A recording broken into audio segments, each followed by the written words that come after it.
were up. Did you read them? All right. Whoa. Bang. That was pretty good. Yeah. Go ahead, Sherry.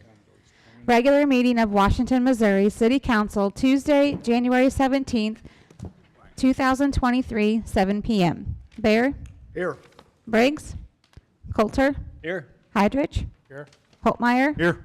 Patke, Reed, Yes. Wessels. Aye. Please rise for the Pledge of Allegiance. Of the United States of America, and to the republic for which it stands, one nation, under God, indivisible, with liberty and justice for all.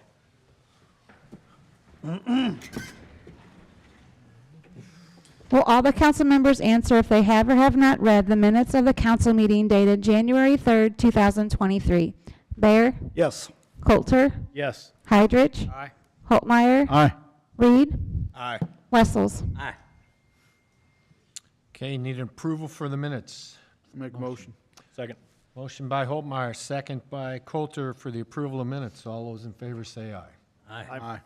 By your motion, it passes, or vote it passes.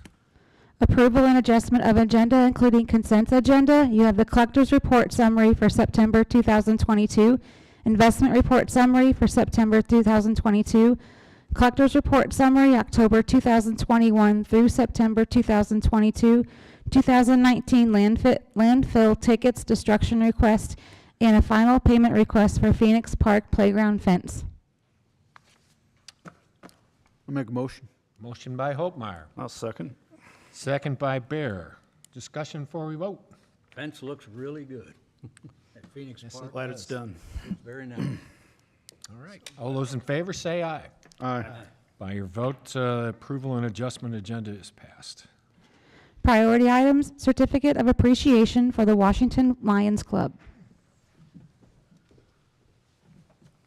Good at you. Whole bunch of you guys. Great. Yeah, all Lions, please. Okay. All right, guys. This is cool, everybody. City of Washington Certificate of Appreciation presented to the Washington Lions Club. Whereas the Washington Lions, organized and chartered in 1939, has contributed much leadership, personal service, and monetary assistance to our community. And whereas the Washington Lions Club has recently donated $28,175 for the purchase of shelters and picnic tables at the South Point Dog Park. Now therefore, I, James D. Hagedorn, by virtue of the authority vested in me as mayor, and on behalf of our governing body and all our citizens, especially dog lovers, do hereby tender this certificate of appreciation to extend a heartfelt thank you and express warm appreciation to the Washington Lions Club for their generous donation to the Washington.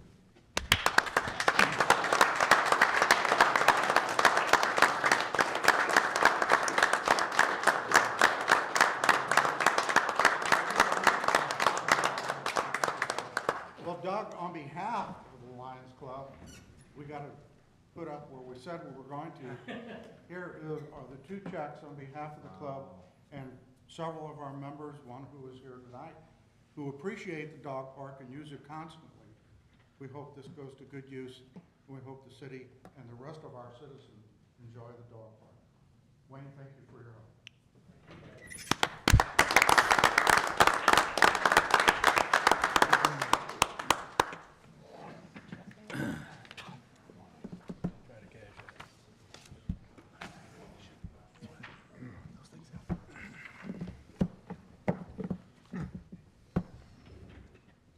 God, I love Washington.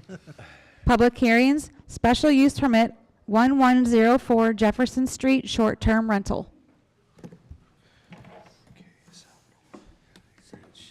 Right here. Jefferson, there you go. Like it? All right. Good evening. Your only public hearing tonight is for a request for short-term lodging at 1104 Jefferson. This one originally was actually submitted to staff about 3 months ago, probably. I went to planning and zoning. I guess I should back up. So at 1104 Jefferson Street, just in between 11th and 12th Street on the east side of Jefferson there. You can see it is zoned R1B, single-family residential. Along this corridor of Jefferson Street obviously has a lot of mixed uses, commercial right across the street. There's some apartments that's catty-corner to it, and then up and down Jefferson, there's a number of different uses. Next slide here, just a little bit of an aerial here. So the reason this was actually tabled at P&Z the first month, and why it took a while, was it's hard to see on this aerial, but there is a shared driveway there that is for between the subject property and to the neighbor to the south. P&Z voted to table this until the applicant and the neighbor came to an agreement, and so they did that. They came back the following month with a letter saying they came to an agreement on parking and that the neighbor to the south had no issues with it and agreed to it. And so they brought that letter, it should be in your packet, and they brought that letter to P&Z last week. And Planning and Zoning did recommend approval unanimously to approve this request. So, happy to answer any of your questions. No questions. All right, and then before we close out, or before we move on, I know there's people that may be here tonight on this, if the applicant's here. Just an update, there was 2 items, 2 special use permits requested last week at P&Z. The other for an Airbnb was on Riverside. That was voted down, or voted as a recommendation of denial, the Planning and Zoning Commission, and then the applicant requested to table that to the first meeting in February, which we do. We let the applicant who submits those applications determine the schedule on those. If they can't make it for whatever reason, we do let them request that. So they have requested to push that. At that same meeting, Planning and Zoning Commission did make a motion that staff introduce a moratorium on all new Airbnbs in residential areas until some new guidelines are brought forward. And so next month, Planning and Zoning will review that as a public hearing, and then it'll be all before you all the following week, I guess the second meeting in February. So I just wanted to give an update. If you saw the article in the paper, that's what happened last week. All right, thank you. Okay, folks, anybody in the audience would like to comment on this?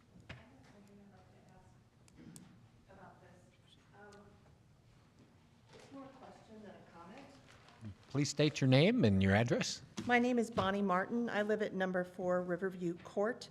The property that we were talking about was 612 Riverview Place, not Riverside. We had our meeting last week, and a bunch of my neighbors came, pretty much all of my neighbors, or signed a petition, those of us who couldn't come. And many of us spoke, and those of us who didn't speak signed a petition that we did not want that Airbnb in our neighborhood.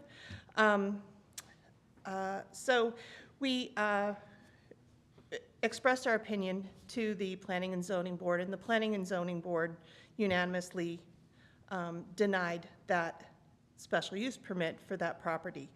And we were told at that meeting then we were to come back tonight, and we would have a vote. We could speak again to you all, and we would have a vote about that matter. And then on Friday, all of the neighbors received a letter. It was dated January 10th, and it said that the public hearing that was supposed to be held tonight was postponed to February 6th. And I'm new to this, and I'm learning as I go along, so please just help educate me. I didn't know that that could be, I thought that there would have to be a vote on a postponement, but no, you can just postpone. And so is only the applicant allowed to postpone, or can anyone postpone? The applicant makes application, and so if they choose to go ahead for whatever reasons to request a delay, they can go ahead and do that. The city has gone ahead and requested, or followed through with those requests. Okay. So, So there is no vote, and so when we come back on the 6th then we bring all of our folks back on the 6th, and then we talk again about all of the things that we wanted to say tonight, so nobody correct. That talks tonight. That's the public hearing will be at the next meeting if they, as long as they don't request a delay of that. Okay. If that's still on there for February look at my calendar. 6th, thank you. Then the public hearing would be that night, and everybody's welcome to make comments on the Okay. application. So we don't expect that, I mean, I guess, could the applicant just continue to ask for delay after delay, or do we?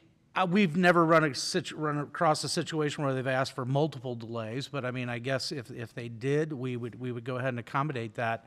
But at some point, if they ask so many, like I said, we would say, what's going on? We're either going to, or the council could just go ahead and, decide to go ahead and hold the hearing themselves anyway and see Okay. what they wanted to go ahead and take action on. We don't, rarely does that happen, though. Okay, all right. I just wanted to ask because I didn't know. Sure. And that's all. So thanks for helping me understand. Ma'am, I just want to be, you don't have any comments on this particular application, is that correct? Which particular? On The this- one that we've got the hearing on now. Jefferson The Street? Jefferson Street? Yes. Right, No. thank you. All right, thank you. Anybody else have anything regarding the Jefferson Street Airbnb proposal?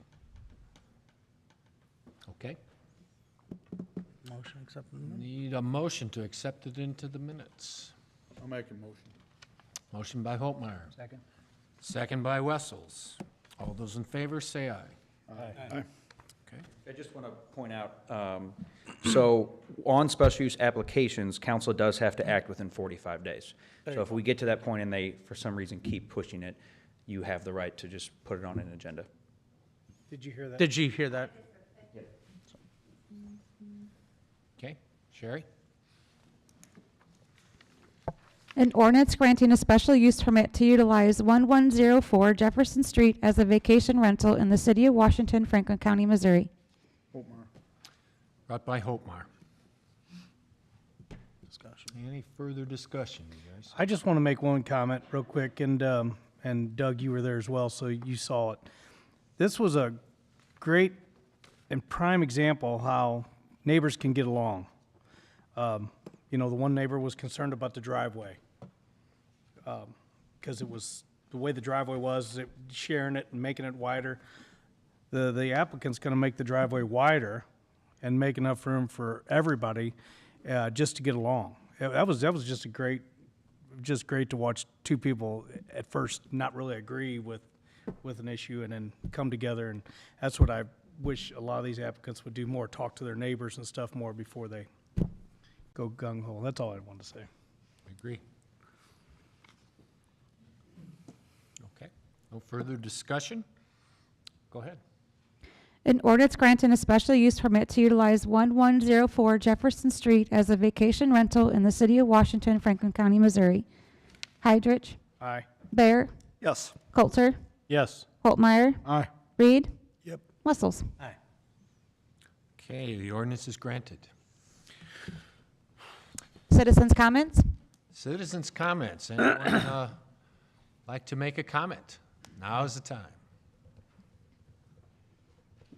Okay, we'll move on. Report of department heads, 2022 building report. Okay, good evening, council. The building department put together a pretty large packet, just identifying some of the statistics and things from the 2022 construction season. I just wanted to highlight a few things. You can see all this in your packet, but basically what this document does is it gives you just some historical information, how it compares to the previous building. JC is here as well. This is kind of his first time through this, so I was going to kind of run with it for tonight. But if you have any specific questions, I'm sure you can answer that. A couple things to point out, 45 single-family building homes were constructed last year, valuation of $14,143,515. That is down from the year before, which we saw some, I don't know if it was record-breaking, but we saw some pretty high numbers last year. Sal would probably agree with me. I could be wrong, but I think a lot of it to do with just the number of lots available within the city was pretty low. So a lot of the builders didn't have anything available to them to even purchase and construct on. That's most likely the situation here. I think if you look at the amount of homes that are available and somebody coming in, it's pretty low. So it just, that was a lot inventory. A lot of things could be at play there, cost of construction, land availability, those type of things, I think all playing into that. I would anticipate that number to go back up again, just with what we're seeing and the availability of lots that we're seeing coming up. So that's one item just to kind of point out. The other thing we'll see is we did complete, or the building department did complete 1,054 permits were issued, which is a pretty decent amount. The occupancy inspections were actually down as well. They've been on kind of a downward trajectory.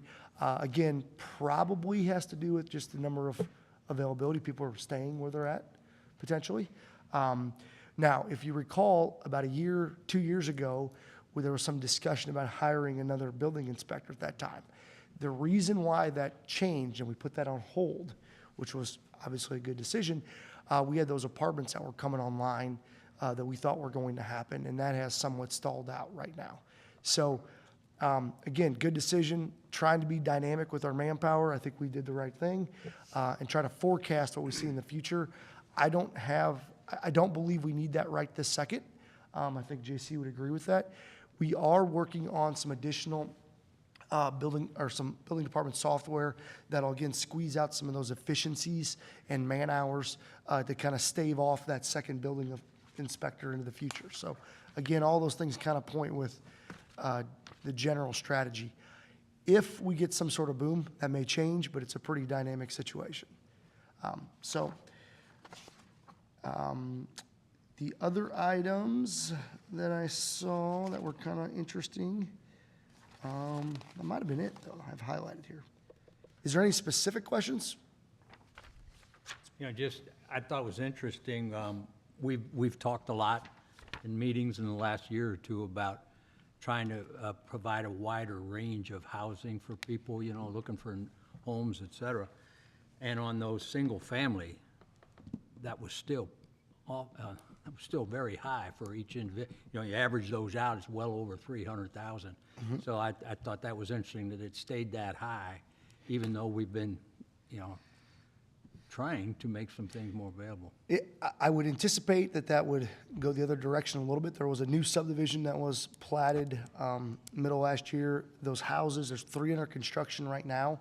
They're 2-car garage, 16-foot doors, basically 1,300 to 1,400 square foot.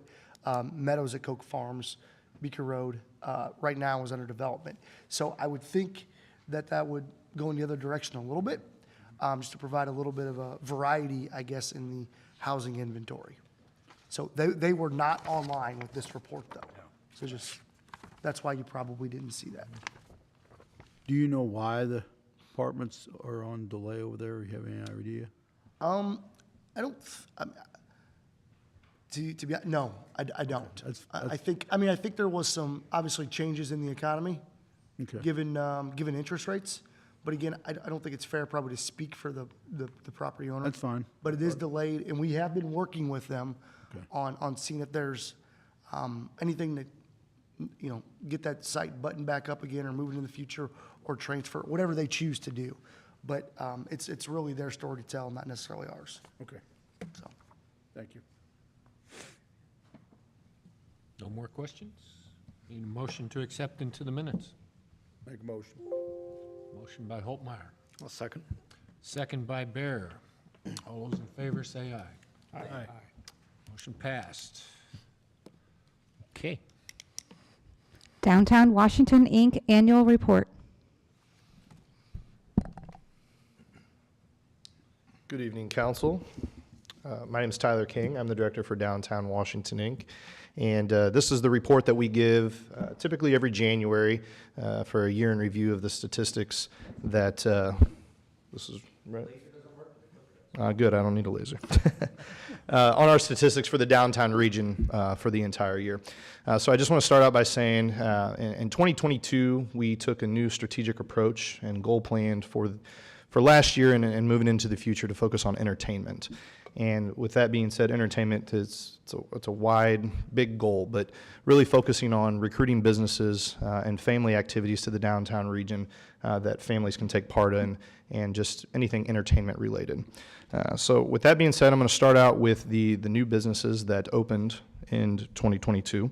We had 12 new businesses that opened, with one that moved into a new location, and another business that added a location, as you can see on the list there. This is very much on par with what we've seen the last 2 years. Approximately 12 businesses, I think off the top of my head, opened as well as last year.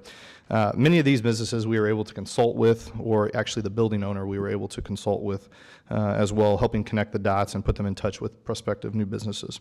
I personally expect to see continued growth in 2023 with some exciting projects that lie ahead. You can see some of the current buildings that we've been a part of and counseling with them, or helping with planning sessions. So I think you're going to see some more dynamic businesses come to downtown over the next year. With the 12 new businesses that opened in 2022, we gained 34 net new employees. This number is found out basically by me either talking to the new business or them telling us approximately how many people they brought as full-time employees to their businesses. For example, Andy's Produce 3, they made up about a third of this employment over the last year. So gaining that grocery store downtown definitely has helped us. Last year, there was over $5 million privately invested back into the downtown area. This includes commercial and residential business improvements. These numbers are pulled from permit reports that is sent to me each month that I'm able to calculate based off what is in the downtown region. For example, residential permits, last year there was $3,134,255. And for commercial and business permit improvements, there was $1,879,554. Just for a comparison, in 2021, we roughly had $6.5 million. So kind of the same trend that John had touched on with buildings. We saw a little bit of a downward trend as far as improvement goes.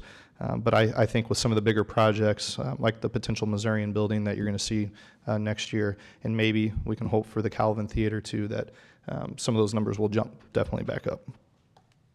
As far as public improvement goes, there was $558,000 invested by the City of Washington in the downtown region. A lot of this was design work on 4th Street and 2nd Street.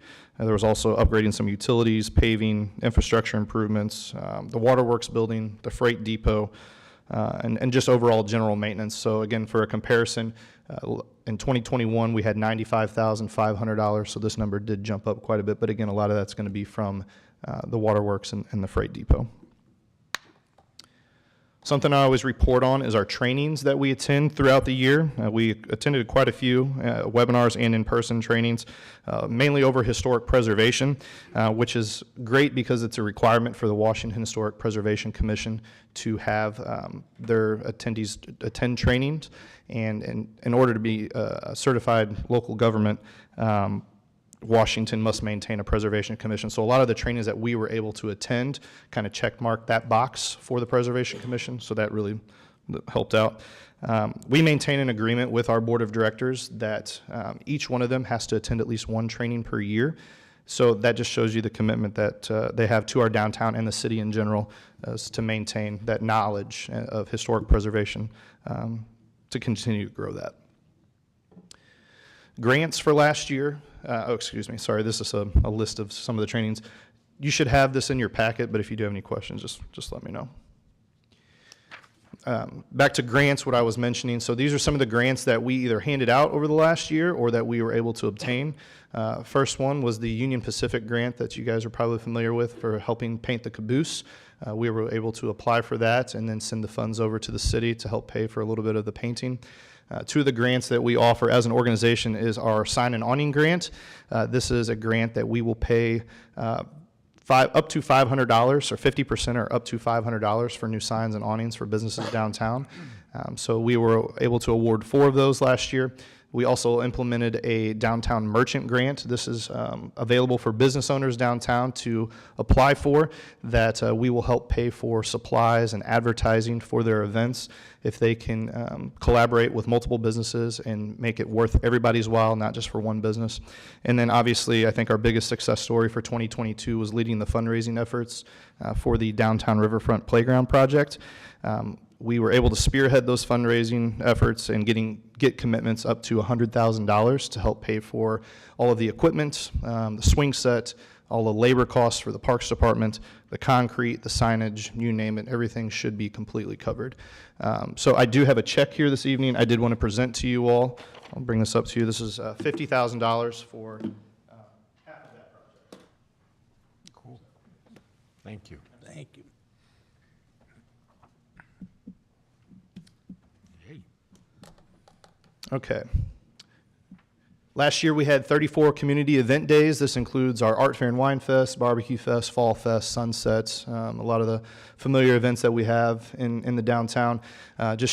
We typically get very positive feedback from our businesses and people that go to these events. It helps with the economic vitality of our businesses downtown. A lot of them thrive on weekends that we have these events. So we're going to continue to do that. Looking forward to another successful year in 2023.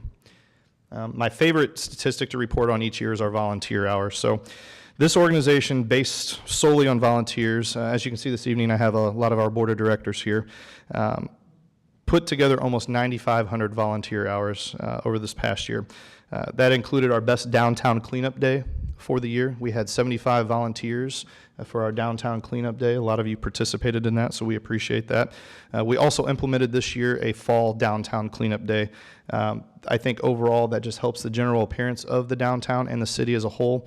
It started to get spearheaded because of the American in Bloom conference, but this is something we want to carry over year over year, and we feel this really helps with the city and the Parks Department as far as labor costs goes, putting those man hours in, and et cetera. So overall, just a little fun statistic here. If you were to do the math on the total volunteer hours for the entire year, this is 13 consecutive months of around-the-clock volunteerism that just our organization puts on.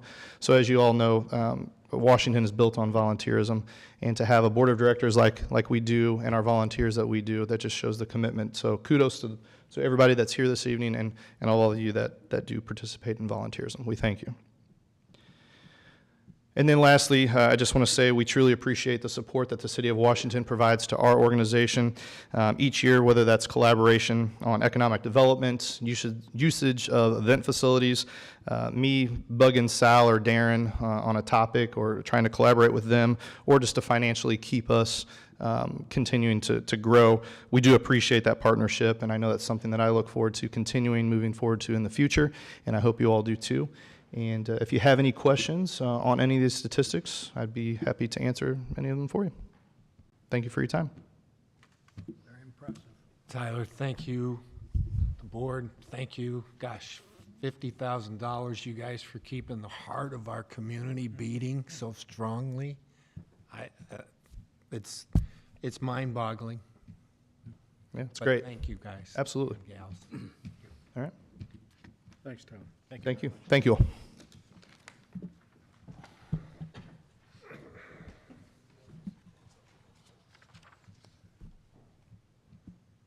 I need a motion to approve. Make a motion. Motion by Holtmeyer, Second. second by Wessels. All those in favor say aye. Aye. That's your basic no-brainer. Yeah, that's the easy part. Yeah, yeah. Sporland Valve Plant Number 1 update.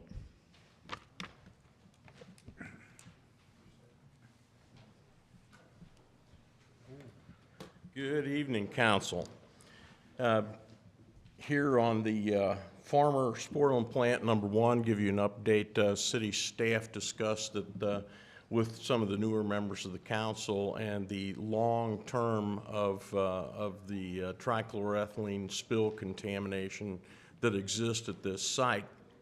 To give you an update of what's going on, this has been a long-term project that's probably over 15 years old, that started with the Sporland company paying for some mitigation efforts of some neighboring property, followed by Missouri Department of Natural Resources studying and funding some mitigation efforts. And then it was decided it would be in our best interest to pursue getting the site on the federal Superfund list as a national priorities list property. We worked with our state and federal partners and legislators, and 4 years ago maybe, the property was put on the NPL, the National Priorities List for Superfund. So with us tonight to give you an update on what's going on at that site, to update you, I have Isabel from EPA Region 7 to give us an update. So I give you Isabel. Hi. Okay. So Mark has done a really good job of introducing a little bit of background. I did bring some copies of the slides. I don't know how much you guys will be able to see. We've got plenty of They can maps. see, there's a TV Okay, screen good, right good. in front of them, so. All right, so, and with me as well, we've got Elliot Hollingsworth, she's the state representative from MDNR, project manager for the site. Oh, thank you. All right, so if you can move to the next slide, Oh, yep. I don't know. What's that? Oh, we've got, Click okay. if you'd like, or I can do it for you, however. Good, There you okay. go. All right, so for the location of this Borland valve plant number 1, this is a decent map showing you the area. The plant was a former refrigerator valve manufacturer. It's about a 4-acre lot. Right now, it's a cleared off lot, a grassy lot. It was demolished in 2019. The plant operated until 2003. And for reference, just to the south of the site, you'll see the high school, and to the northeast, you've got Mercy Hospital. All right, so our primary site contaminant here is TCE, trichloroethene. It's used primarily as an industrial degreaser, although it's used in several products for stain removers and things like that that we use day to day in our homes. In addition to TCE, we're also concerned about breakdown products from TCE, which would be dichloroethylene and vinyl chloride. Exposure to TCE causes potential human health hazards to the central nervous system, kidney, liver, immune system, male reproductive system, and developing fetus. It's characterized as carcinogenic in humans by all routes of exposure. So a little bit of a background here is the primary ways that we're concerned people would be exposed would be through touching it, inhaling it, or ingesting it. So here at this site, because most of these properties are on city water, our primary concern really is inhalation. So that can happen through vapor intrusion, which is when the groundwater volatilizes the contaminant, goes through the soil, and can build up in somebody's property or home. So the way we figure out if that's occurring or not is we go in and do indoor air sampling. If we find that there is an issue, then we're able to mitigate using a subslab depressurization system. So that's a picture of what one looks like, and most people are familiar with them as radon mitigation systems. But it's relatively simple to mitigate if we find there's an issue. So this is a little bit of the site history. The site started in 2003 when a potential buyer was doing a phase 1 study. A phase 1 study is done basically to ensure that there's no environmental liability before somebody purchases a property. When that phase 1 study was completed, they needed to do additional work. And basically that wound up with the property owners entering into the MDNR voluntary cleanup program. So that happened in 2008. As part of that, they installed monitoring wells, did some indoor air sampling, some sub-slab sampling, and actually removed the buildings at that time. With the removal of the buildings, they also removed some underground storage tanks and contaminated soils. At that point, in 2015, they declared that they were out of funds. And so that's when things moved to MDNR. MDNR did additional investigations, more indoor air, more sub-slab sampling, found several exceedances, and that's when the site was referred to EPA. So once the site's referred to EPA Superfund, we basically have two sides. We have the removal and the remedial. Removal comes in and takes care of acute threats quickly. And then the remedial side is sort of a longer term, more permanent cleanup. So this portion of the site history is in removal, where they come in, figure out what the exceedances are, and find a way to get people safe. So as part of that, there were several mitigation systems installed and additional sampling of new properties, as well as additional source investigation. So figuring out what the property itself had as far as contamination. So as Mark talked about, in 2019, we had enough data to put this site on the national priorities list. So that really moves the site from the quick, acute risk actions into the longer term, actual permanent cleanup. phase of the EPA Superfund process. So here's everything we've done since 2019. 2019, I came in and spoke with you guys. We had a public meeting to announce the national priorities listing, and that really triggered the longer investigation. So this is where I'll focus for the next of the slides. I'm gonna go over everything really quickly, and then sort of go a little bit more into depth of each part of the investigation and what we learned. And then we'll finish up with what the next steps are and where we're going. So in November of 2020, we were able to award a contract, which really started all of the boots on the ground field work. That was followed by quarterly groundwater sampling of the existing wells. That led us to installing additional wells to figure out where we were going. In addition, we sampled soil, sediment, and surface water. In April of 22, we followed up with the start of additional indoor air sampling. So in between that, we also did a phytoforensic survey, which is pretty cool. It's relatively academic and new, but what that allowed us to do was sample trees to do a big, broad search for where we might need to focus additional indoor air sampling. And all of that information, we've learned a lot more about the site, but it's also led us to identify data gaps, which takes us into the planned work. So we do have additional wells planned for this March, and in addition, we have some sewer gas sampling that'll be done, and those wells will be continued sampled quarterly from then, once they are installed. So now I'm gonna go kind of into depth into what each little portion of the data showed us.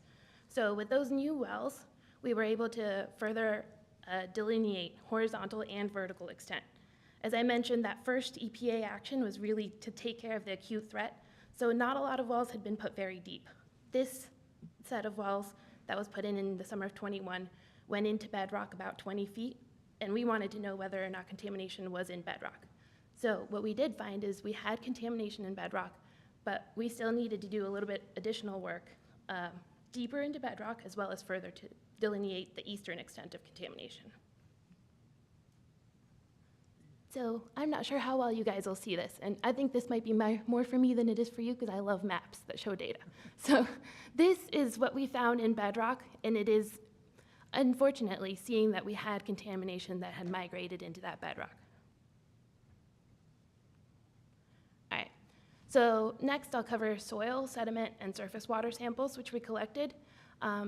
So sediment and surface water samples were collected along Brush Creek to the south of the site. And all of that came out non-detect, which is great. It shows us that we're not concerned in the creek for environmental concerns or with anybody that would be recreating. And all of the soil contamination showed us that we have a good grasp of where soil is, where contamination is on site in soils. So this is the map. Those little pink dots are along Brush Creek showing where we took samples, some up gradient and some down gradient of the site. All right, so then we followed up with the tree core survey. The tree core survey was done by the USGS. This is pretty new and neat. Basically, the roots of the trees are pulling up the groundwater, and they sort of give it out, they sweat it into the air, right? So what we're able to do is by capturing a little core of that tree, we can get a pretty good proxy for what we might see at that basement level in people's homes. And it's a good way because we can get a lot of tree samples done very quickly. So it's a nice, big, broad swath, looking for if we're missing any places where people might see vapor intrusion concerns. So what we learned from this is that we generally had a good site understanding of the shallow contamination, but we did find some data gaps to the east. And so those were additional properties that were identified for sampling. So this is a map, a heat map showing contamination. The red blobs to the north of the site itself, that's where we would expect to see a high contamination because that's on site. And you can see that it kind of tapers out as you go along. That's still there? Excuse me. Yeah, so this is, Strong point? so this is in the summer when we would expect to see the highest values in the trees of 2021. But yeah. So as I mentioned, that tree core survey allowed us to identify 12 additional properties. That sampling began in April of 22. And What we learned in April of '22 was that there were 3 properties identified for potential action. So we saw some levels that were somewhat concerning. And so part of that is going back and doing additional rounds of sampling. Whenever we do indoor air sampling, we want to make sure to capture any seasonal variation. And then we also identified that additional actions needed to be taken at a property that had been previously mitigated. So their sub-slab system wasn't working very well because they had a lot of water intrusion issues. So that's still continuing. Earlier today, we were in people's homes doing indoor air sampling. That'll continue tomorrow. And that's the 4th round of this set of samples. And what we identified is that we want to do additional sampling in the sewers. So this will be sewer gas sampling to make sure that we're not missing any preferential pathways that might go further than we would have anticipated. So just another back check that we're not missing anybody. So this map shows you in the yellow outlines are the properties that were added on in April, starting in April, but have been sampled quarterly. And the blue outlines are the samples that have been done historically by MDNR or by the responsible party. All right, so this takes us to, we identified those data gaps and how are we going to address them. So we've got some groundwater wells that are planned for March of this year. And those are going to be bedrock wells that go a lot deeper into bedrock than previous wells. We're going to be using some pretty neat technology. So where a traditional well usually samples one discrete interval, where we're going to be installing wells that are able to sample several discrete intervals. So that just speeds up the process of characterizing contamination at depth. We're going to add a couple of additional wells to get a better grasp on the eastern extent. And these pictures are just a planned fact sheet. We've been communicating with the community through fact sheets through the pandemic. And so this will be another fact sheet that informs them of the upcoming work in March so they know why there's going to be rigs in their neighborhood. So this is a map showing the additional wells that will be installed in March.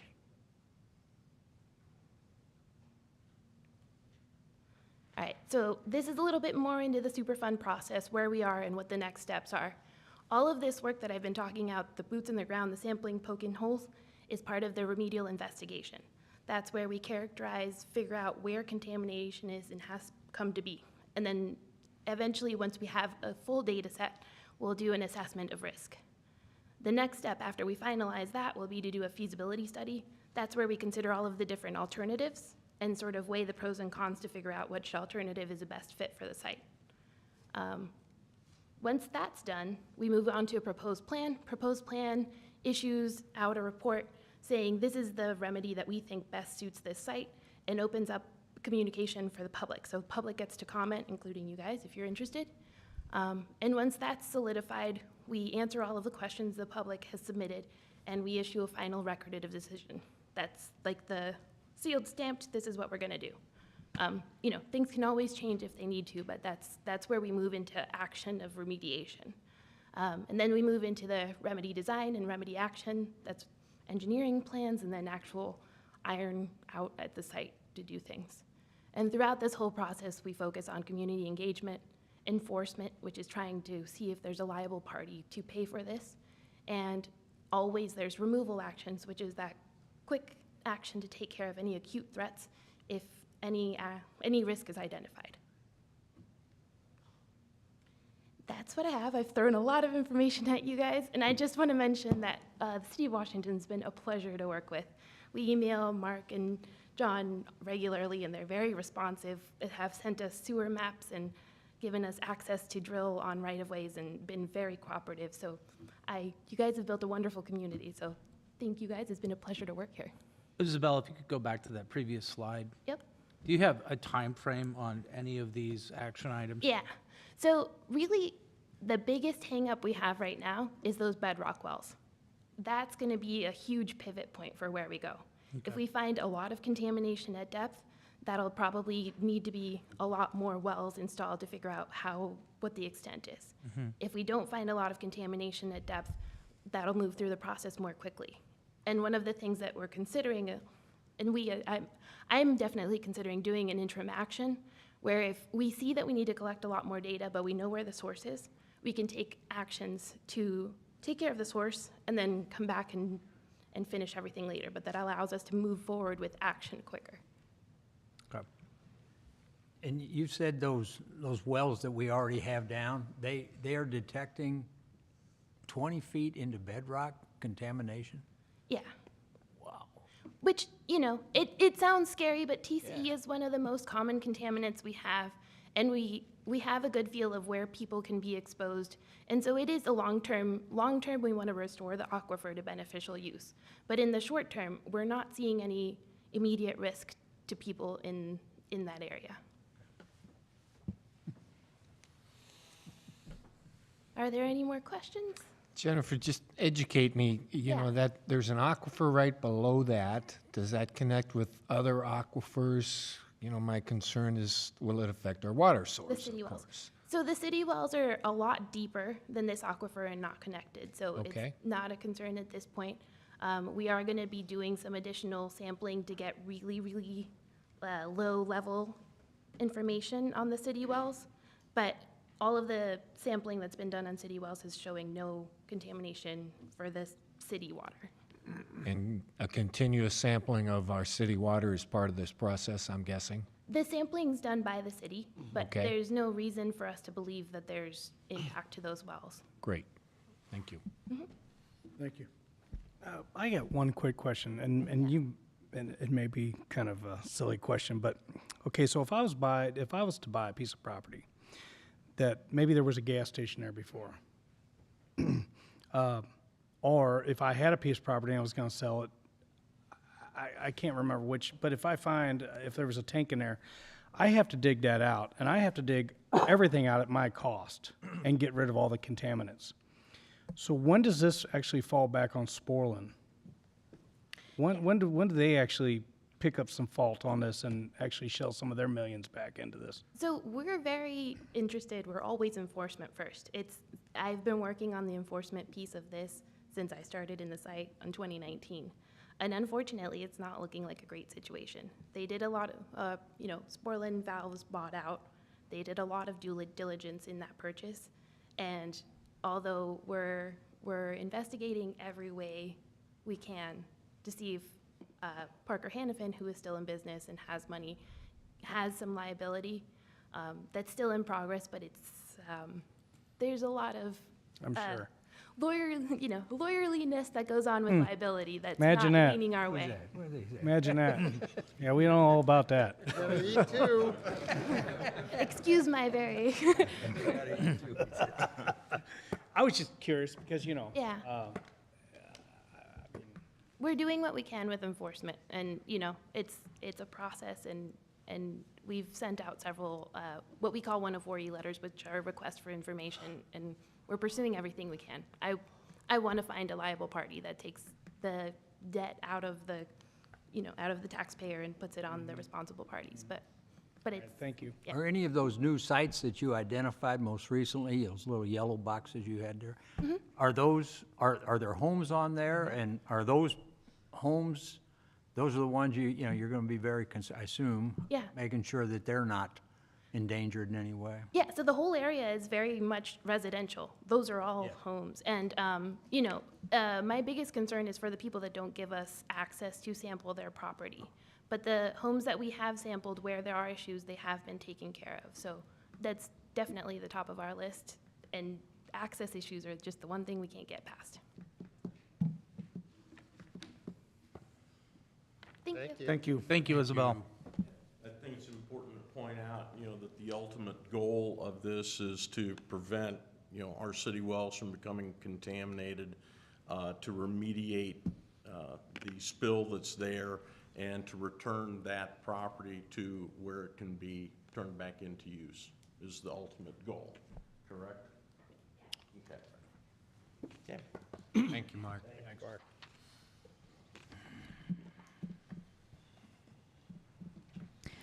Rabbit Trail Drive, Phoenix Center Drive International CMAQ application.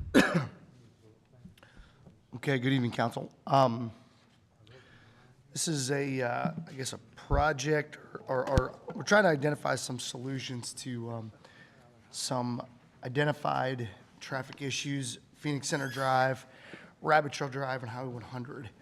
Quick history, Phoenix Center 1 was constructed early 2000s, and it had an entrance, which is Phoenix Center Drive, that's very tight to the intersection, Rabbit Trail 100. That entrance would not necessarily meet MoDOT requirements, approximately 280 feet right now, but it was allowed to get put in at that time. When Phoenix Center 2 was developed, it was then connected to the side of Target.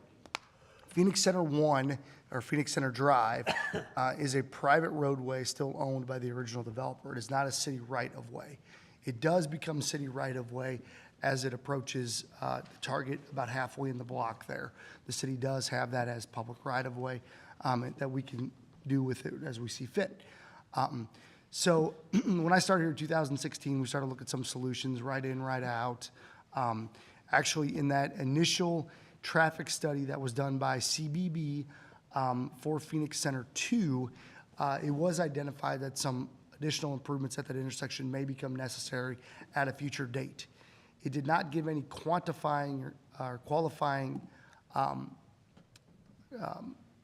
things of when that could occur, but it did state that they could see some issues in the future.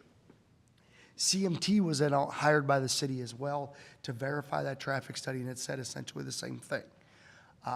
So as Rabbit Trail develops to the south, residential, obviously more traffic comes to that intersection because there is no other east-west roadway, really. All that traffic does funnel to the intersection. So we've been through this multiple times here, and I'm sure just want to give you guys all the quick history. So back in the spring of, or the summer, sorry, of 2022, we were directed by you all to apply for what's called a CMAQ grant, CMAQ, Congestion Mitigation Air Quality.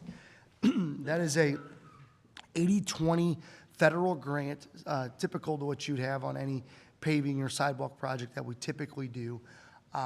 Part of that grant is you have to show an air quality qualifier.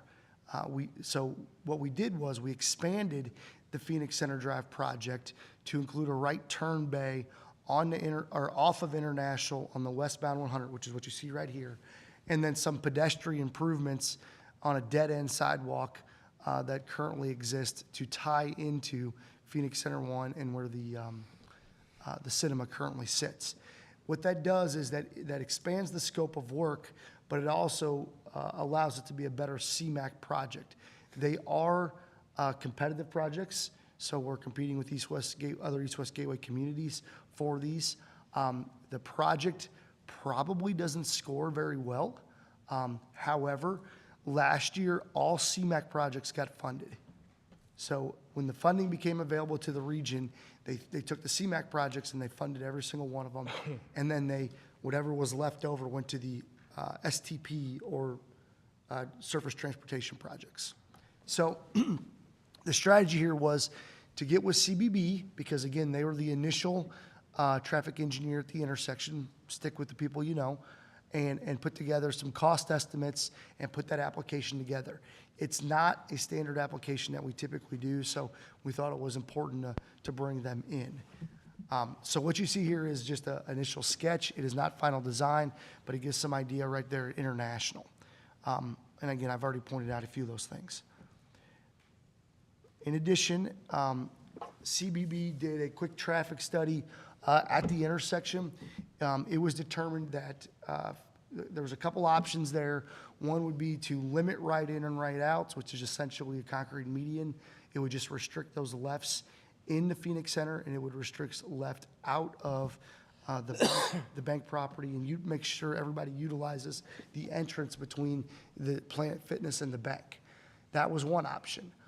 Part of our public meeting discussion with the property owners, you've directed us to move forward with option 2, which is actually physically relocating Phoenix Center Drive to the south. Again, this is a sketch. This is not final design, but it gives some idea of what's going on.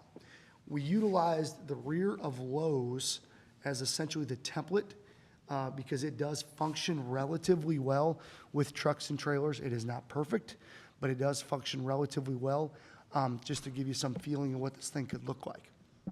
I've discussed this opportunity with the property owner, the cinema, a little bit.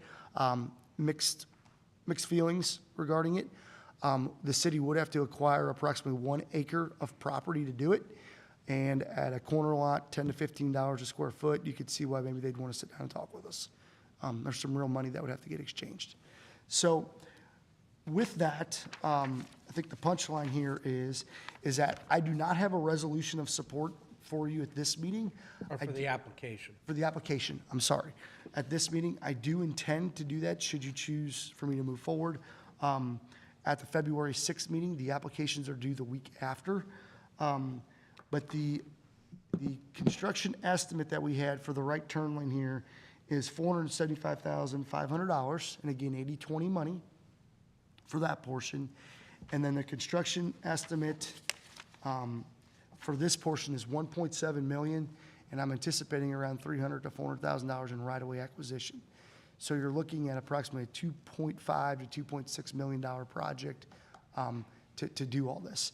Again, that's 80/20 money, so 20% gets paid for by the locals. So about $600,000 would go towards this project to get this taken care of. If you don't have property owner support, your only options would be condemnation of the right-of-way. So there are some hurdles that have to be overcome to get this done. We could put the application in. It's not an issue at all. You could always back away from the project should you choose in the future. You do pay 0.5% on the application fee to do this. So 0.5%, so that's approximately, what is that, $20,000, I think is what your application fee would be. But I wanted to just bring it up to you that I do not have a resolution ready tonight, just because I thought it was important enough that we provided 2 meetings at least to talk about this. Just so, yeah, I mean, the whole reason for John giving this description is due to the fact that this is more money than what we originally had laid out for an estimate. Prices have gone up since the last time we talked, and they continue to climb. But with that, we just wanted you to know that that's your 20% match that you're going to have to go ahead and do. Like John said, if you back out, if all projects get picked, and ours is one of them, and then you decide later on that, hey, this is just going to cost too much to go ahead and get this done, et cetera, you are out that application fee. Correct. So, we did but if have- you don't get picked, then you're not, then that application fee comes back. Correct. We did have an initial meeting with East West Gateway on Friday. It was a quick conference call. They thought the same. This configuration and the current configuration does not greatly impact in a positive way the intersection from a scoring standpoint. They do recognize that there are near misses that do occur here that do not show up in a traffic study. It's just that the models don't show that it has a great impact to the intersection. That does not mean, that does not mean that the individual driver may not have a great impact just due to not having as many near misses. Applications are due when, John? I think it's Thursday, The 8th, 9th? the 16th. Yeah, February 16th. So So we do have one more meeting to discuss. we can bring the resolution to you at the next meeting if you want to keep moving forward with the project. That's the main thing. That property changed hands though recently, right, that development? It has not changed hands yet. It's been announced that it has, that they're searching, or that they're in negotiations to, yes. Yeah, we don't, that's the other thing, we don't really know who we're working with. John, have you spoken with the other property owners recently? I know we went through all this in the past. Yeah. And it seemed like we were getting mixed reactions from the various property owners. Have we had any contact with them recently? Yeah, I mean, this scenario is exactly the same scenario that we've been presenting the whole time. The Phoenix Center 1 and 2 owner, which again has been announced as changing hands, their big concern is they don't want to lose what they have, so which means full access. This would provide full access. Right. Could I see, I don't know who we're dealing with. That's the issue, when it changes hands. But that would provide it. So that meets that goal. The property owner to the west, the Bank of Franklin County, that provides their intersection full access. So again, that was their concern. Right. Don't take something that I already have. And again, if you recall, I held that permit up because I knew that we shouldn't have that entrance that close to the intersection. But anyway, so that provides that. The cinema owner has been briefed on this multiple times, and it's a mixed bag. The only other property owner that you have to deal with is MoDOT, because they own the ground and the green space between the north property line, and they are in support of it. So I don't know what they would charge us to purchase it. They may donate it to us. I don't know any of those things. But their traffic people have indicated that this is a pretty good option. They've also indicated that limiting lefts is a good option. Because again, if you just force people to not allow them to make a left, then they can't make the left, which is what's causing the perceived issues. So I've spoke with them probably in the last 3 months. Is it moving forward type discussion? I'm like, yeah, we're putting an application together. Either way, I would highly doubt that they would donate you that right of way. I think you're in a situation where you're purchasing it, which, 8, 10, 12, 15 dollars a square foot on an acre, pretty sizable purchase. With a $1.7 million price tag on top of it. The benefit, one of the benefits, I don't know if it's enough, but one of the benefits for the Phoenix Center 1 and 2 owners are that Yeah. right now, they currently maintain that portion, as John said earlier, Phoenix Center Drive, halfway up to the thing. And so they're responsible for maintenance. Under this plan, it would all be city right away. We would take over maintenance of all that. So there is some benefit there. So the new owners may look at that as a positive and want to go ahead and work with us on that. So I don't, but until we get to that point, the biggest question, like I said, is if we want to continue to move forward with the application, knowing that our local match could be around $600,000. And this would, construction timeline, you're probably looking somewhere 2027, would be my guess. So you're still living with what you have for quite some time. That's just federal. It just takes forever.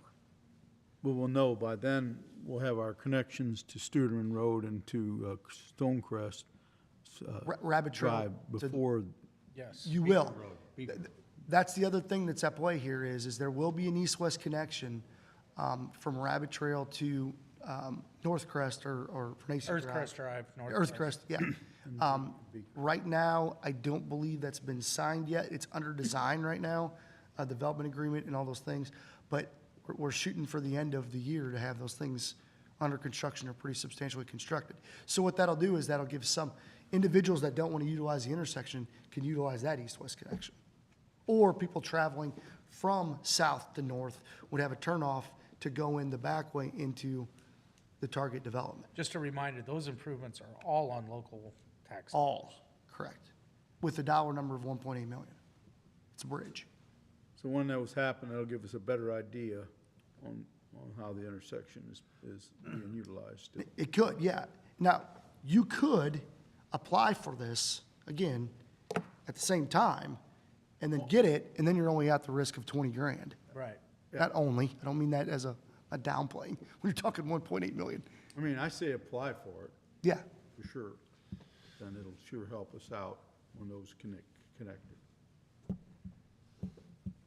What I see here, John, is, I got one question there. yes, sir. Where the left turns coming out of the theater there, how wide is that green space, or from roadway to roadway, what is that? Yeah, I would caution us that we get too hung up on, I don't know, that's about a 20, I think it's a 26-foot drive, is You know, what that is. I see this all over town, we do something and then, but it still ain't big enough, for a big truck to get in and out of. Yep. I see it at 3rd and 47, they knock that signal light over, that pedestrian light over there. Yep.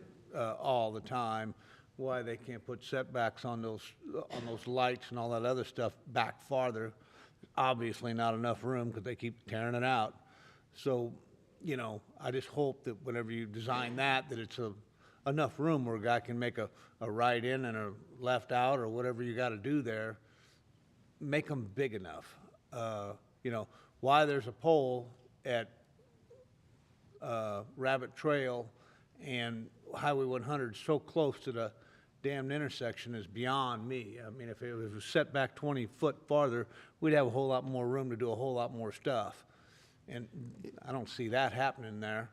But, you know, if you'll look at that intersection, you'll see what I'm saying. I mean, everything, the utilities are just way too close to the roadways, and there's no room to expand. Why they got put in like that originally, I have no idea, but Typically, when you have that, it's the acquisition of right-of-way. Right. Is that we have to, as a city, go purchase that property and acquire it. Same thing for And the we other utilities typically- like Ameren.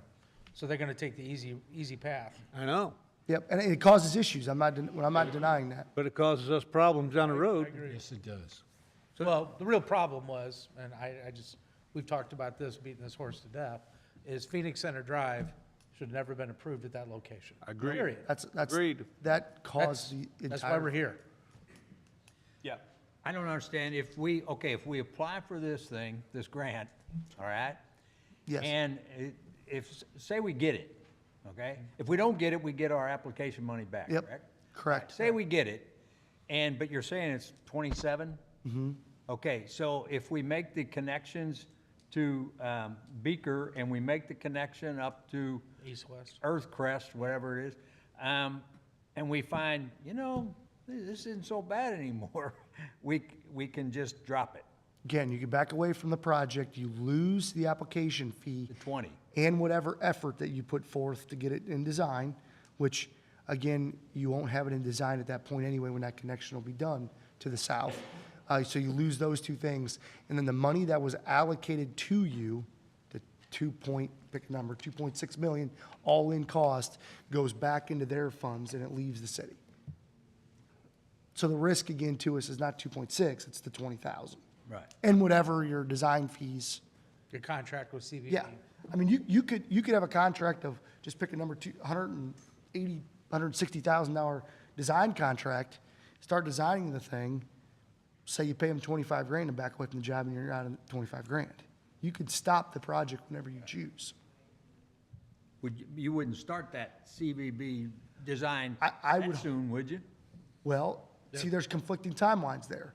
Because if the faster you get it done, the faster you fix this. But if you're waiting on that thing, the other solution to come into effect, then I need to delay it. So I would recommend we delay it, but I also understand the need to move quick as well. So it's conflicting.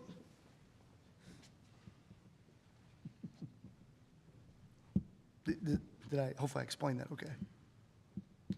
Damned if you do and damned if you don't. Yeah. That's exactly You're right. getting the moral. So if you apply for that grant on the day, how long does it normally take to know if we're gonna get it? We should know May? summertime, May or June? June, typically. I mean, I think I'd start the design till then.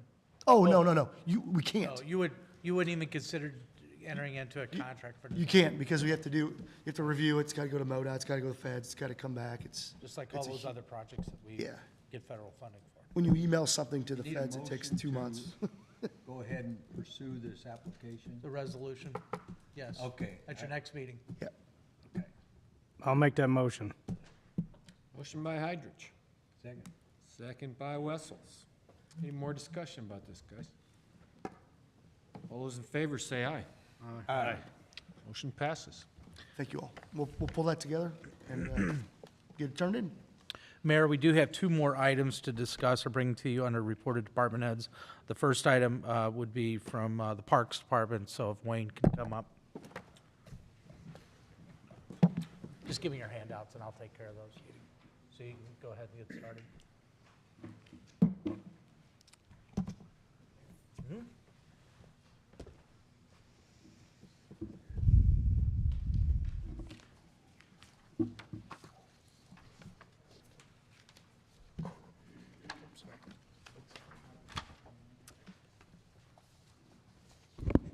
Okay, good evening, council.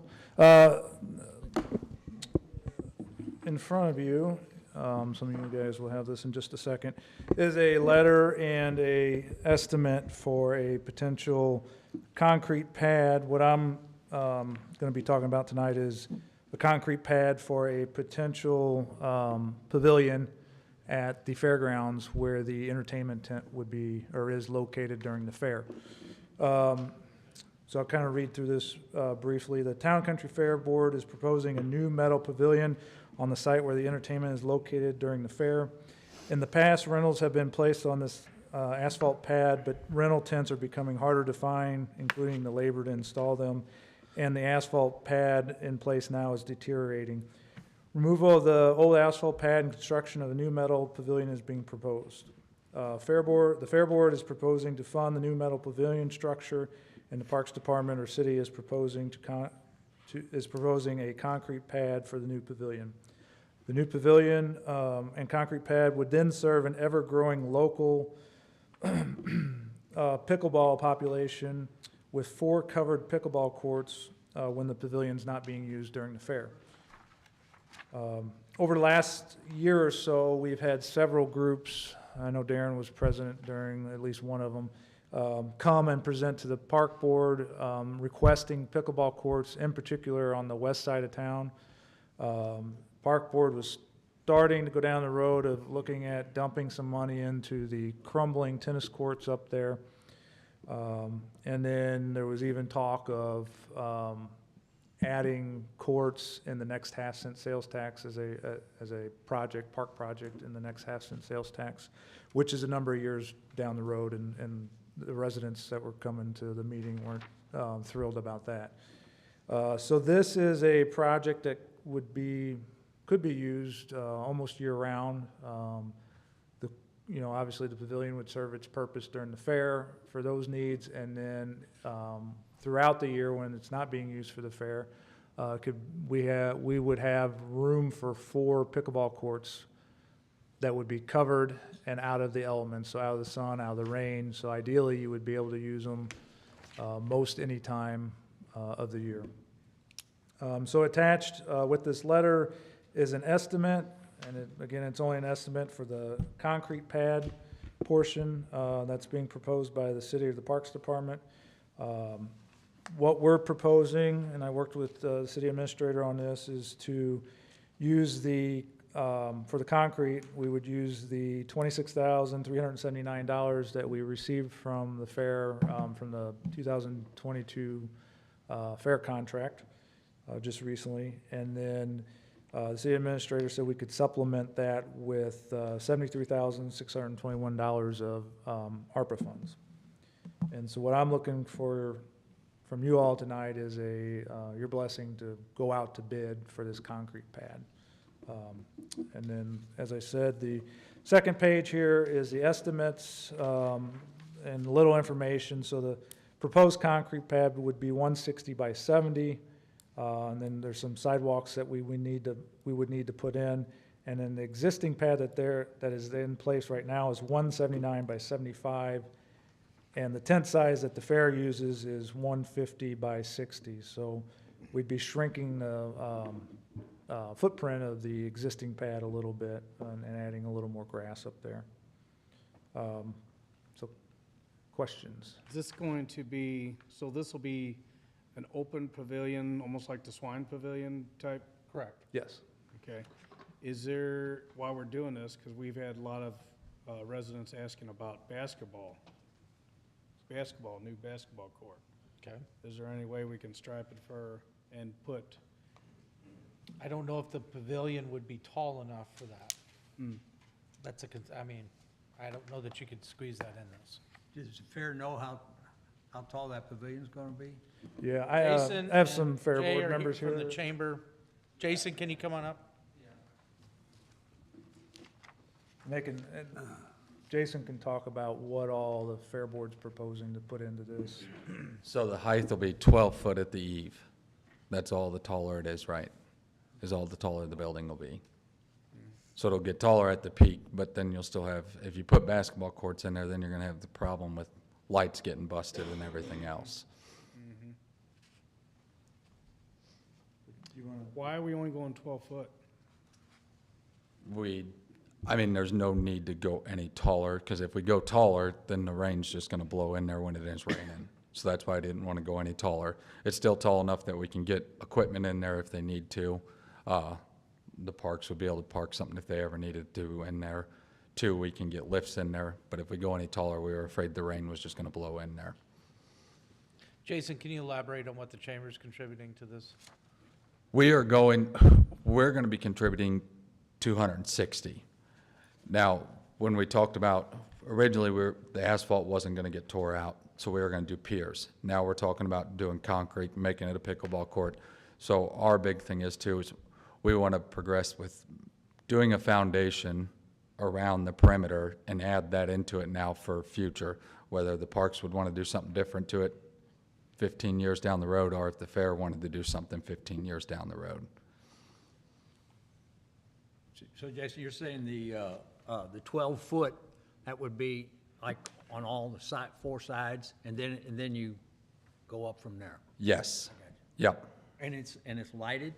Yes. We're putting lights in there, and it's going to have ceiling panel underneath all the liner panels, so that way we're going to insulate it. So if there ever is a future of doing something different, all that's insulated. So it'll be similar to Hog Barn? Yes, What we did. identical to the hog barn, yep, pretty much, just shorter. We went back and did that after the fact, I remember. so- Yes. Okay.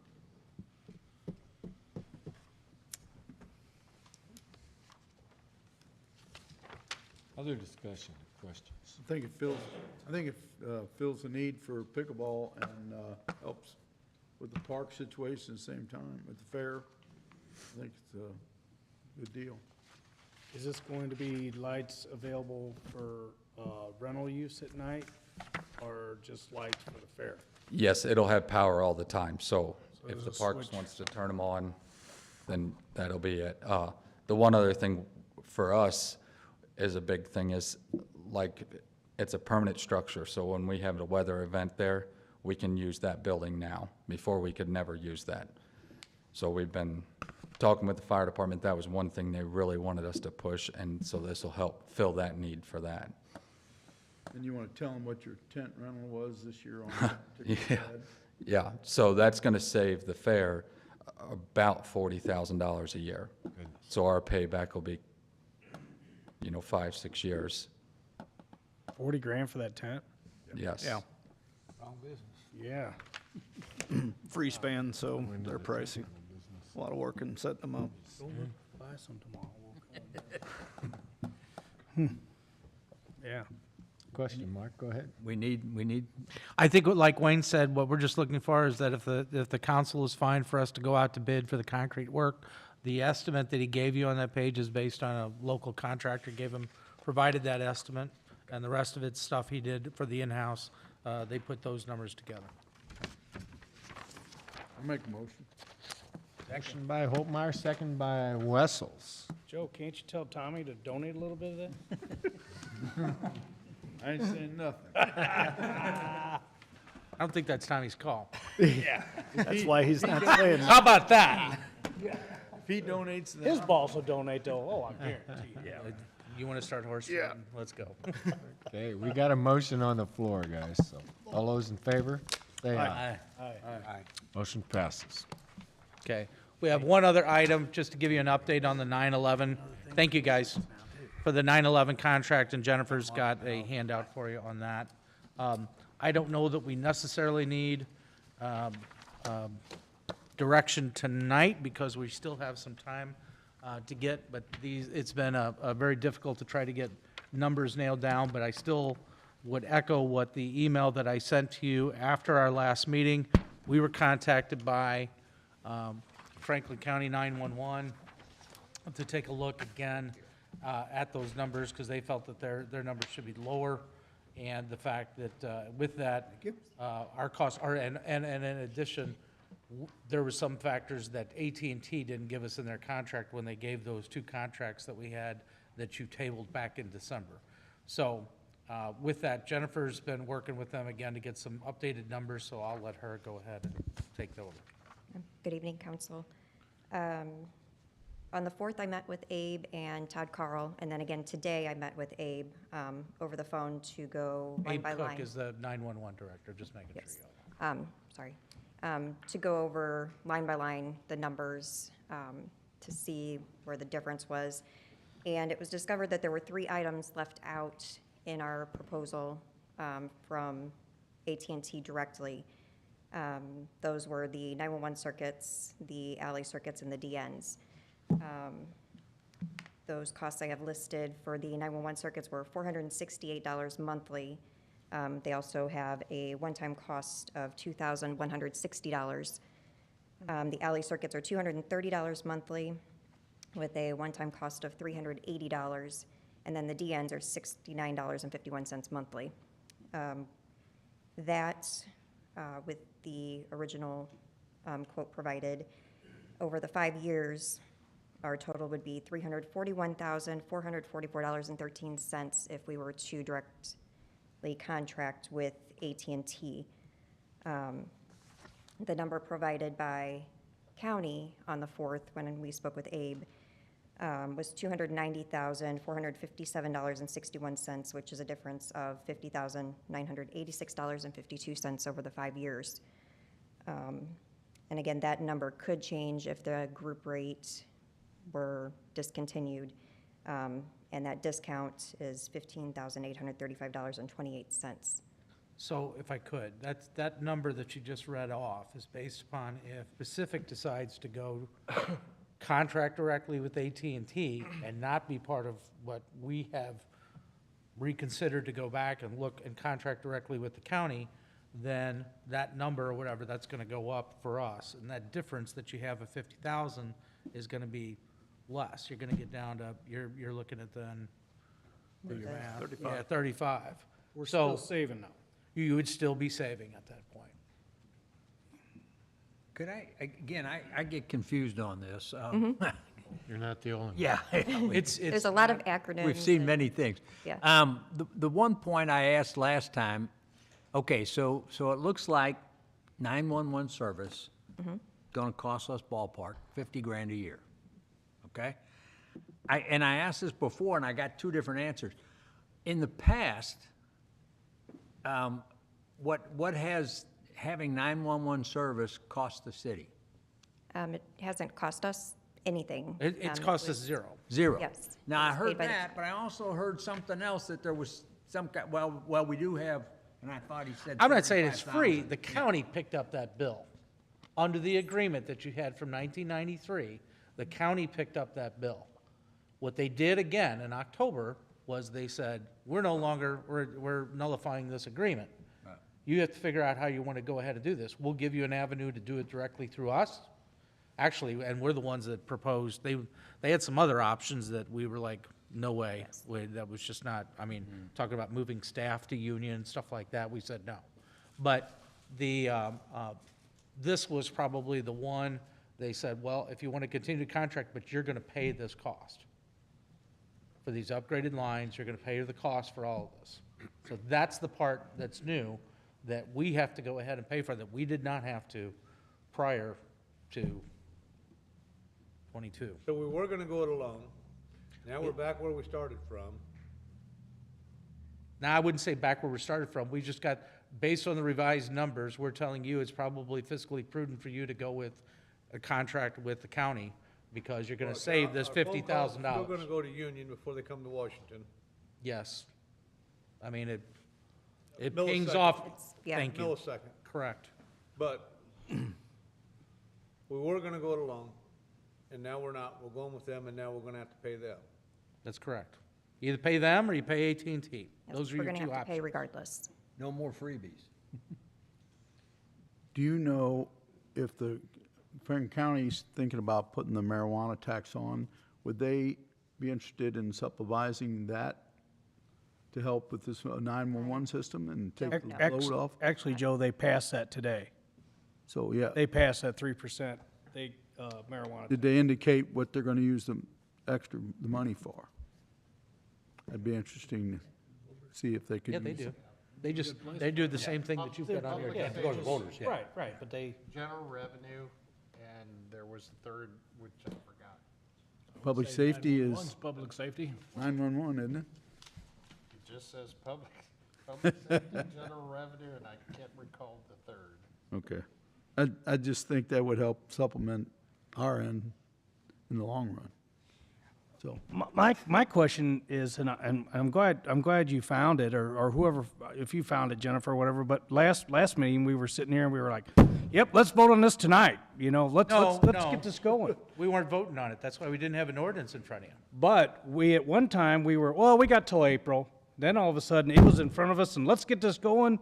This is, you know, we're gonna be saving this much money, and the county's sticking it to us, and now all of a sudden, we find these, yeah, but we find out that it's not as much as we thought it was, and we're gonna be saving almost $51,000 by going to the county. So how did all these numbers just, I mean, I made the recommendation, and nobody really wanted to jump on it, that we have the county here, and everybody can talk and you can hear it out of the horse's mouth.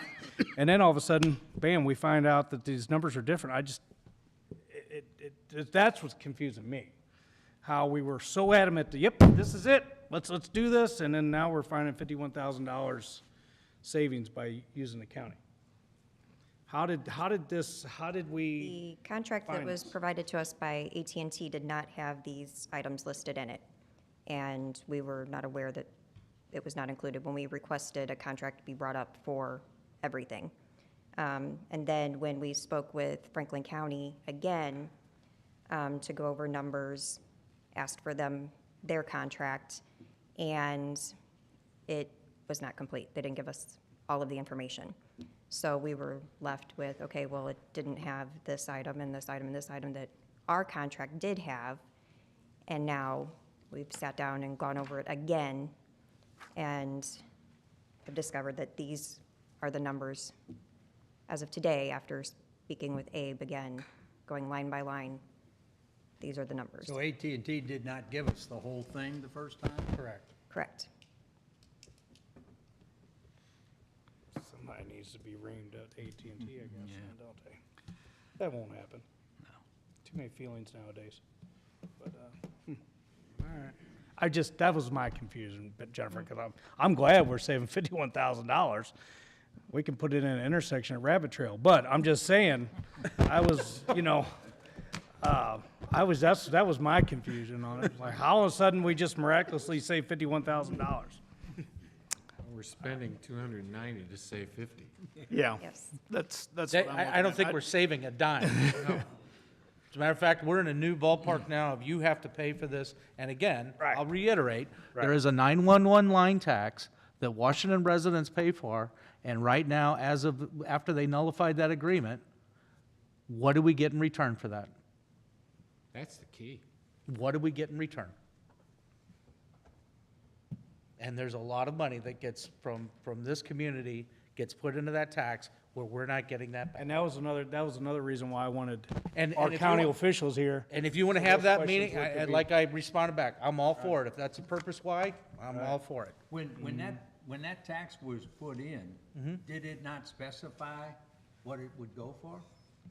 Yes, I mean, the ballot language basically said that it would go for 911 operations, and it was countywide. And the county then entered into an agreement. Now, I'm glossing over it. I mean, I'm not getting in the Yeah, it weeds was with it. that old one. You had that old contract, there was an agreement that was attached to the ordinance, and because the city had spent about $44-some thousand in equipment, and then the county got this passed, they wanted to go ahead, the city said, we'll go under this agreement with you, but we want to be reimbursed for the money that we've already spent on this, and you can do it out of the tax. So that was part of the agreement, but they paid for basically the lines of communication to make it all work. And that's what, But they're still collecting that tax. yeah, oh, yes. And that tax, most of the time when a tax is passed, it specifies what it's gonna go for. Correct. So I would assume that if we're still paying that tax, something out there is saying what it's supposed to go for. Well, it's out there for, apparently, a lot of other residents in Franklin County other than Washington. Who aren't paying for 911? No, I think they are, for those that are, but I mean, we've gotten some numbers, and again, it's from AT&T, and I'm cautious to go ahead and share those. That's exactly right, but it's been like pulling teeth to try to figure out what is the dollar amount that's generated out of the city of Washington that goes into that fund. They get I'm ballparking it, about $750,000 a year for revenue for the 911 budget at the county. And during all of these discussions, it was brought up, and Jennifer can remember it, Mark was part of those discussions. They had about a $550,000 where they had to supplement it with the general fund in order to balance that budget or for that department. And so that's when the discussions were, why don't we all consolidate, get rid of the PSAPs, everybody goes to the county, and then each city then can go ahead and pay us as a PSAP. We could pay the county to go ahead and do dispatching for us. Now, I don't even want to get into the level of service nightmare that we've talked and expressed to you as a council, but that was part of what the original discussions were. We've never. And take our. And then eventually, well, yeah, then basically all of the dispatchers that we hire, I mean, could possibly then go work for the county under that. But I guess the county side of this would be to say, we are collecting that tax, and because we are collecting that tax, we're only gonna charge you $290,000. If we didn't collect that tax, I guess they would say, we're gonna have to charge you a lot more than that. We would probably just go it alone, and because we're not getting any tax money back anyway. Well, If you wanted to, if you wanted to provide that service, that we would have to just go ahead and take care of it now. But at least you could sit there, you could possibly go back to, you could figure out another way of taxing, local, what you want to go ahead and do to try to offset those costs. It's like I said, this is just, how do we want to buy the conduit, if you will, for the phone lines? Do we want to go straight to AT&T, or is it cheaper to go with Franklin County? That doesn't mean we have to be happy with the idea that we have to pay for this now, but that's our two options if we want to continue service. They have said, the county has said that they would extend this out to April, right, Mark? Yeah. Yeah, that's what you said. So, So what do you need from us tonight? the only thing I think that if we think that, let's just go down the path of, let's just say the Pacific decides they want to go it alone for whatever their own reason. And then we don't see this additional 16,000 or whatever, as far as that, and that gets tacked on, then do you still want to go forward with $35,000 difference, roughly? And then you can have direct Mark to go ahead and come up with a contract between the city and the county then for the 5-year term. But to go it alone, Yes, sir. but to go it alone, where are we at on that?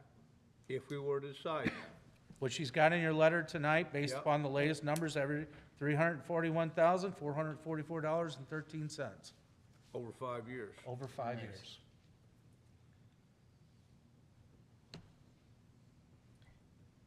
And you don't have to make a decision tonight, guys. I I just know. want to let you know, because you got till April, but obviously, we need to move forward at some point. Well, and what you're saying, Darren, Mark, can you talk to their attorney?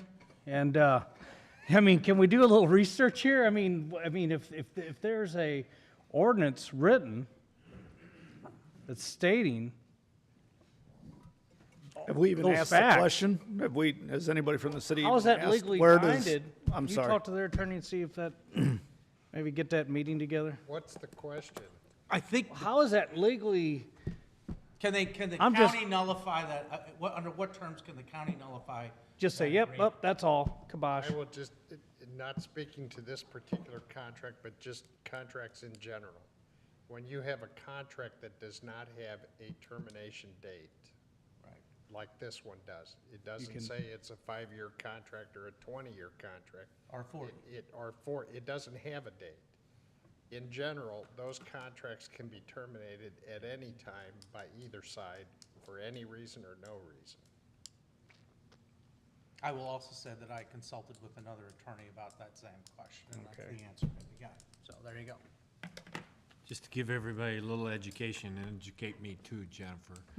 We decide not to go with the county, the electrons come directly from St. Louis instead of going through Union. Correct. Okay. So we're doing Chinese arithmetic, in a non-speaking country. You lost me there. Yeah. Well, They're not speaking English. Some, Well, we're still having a very hard time understanding this, I think. Well, I don't, you know, the Well, other like part I Mark don't said, they can understand terminate that is anytime. what is the county doing with that tax? that Exactly. they're collecting? That would be my question. Has anybody asked where, I've still got a landline, I'm old school a little bit. I'm still paying that tax. Where's that money? What's it going for? What's it doing? I think an answer you may get today from 911 at the county would be, and I should leave out, sorry, I'm lazy, not talking to the mic. The answer you would get from County 911 today would be is that you still have EMS being dispatched out of, through Union. I mean, so Washington Ambulance is dispatched through the county. They're not dispatched here. Obviously, we have had discussions with them about that. It's been shared publicly at their board meeting, which is a public meeting. So, and we're looking at ways that they would possibly come back to us.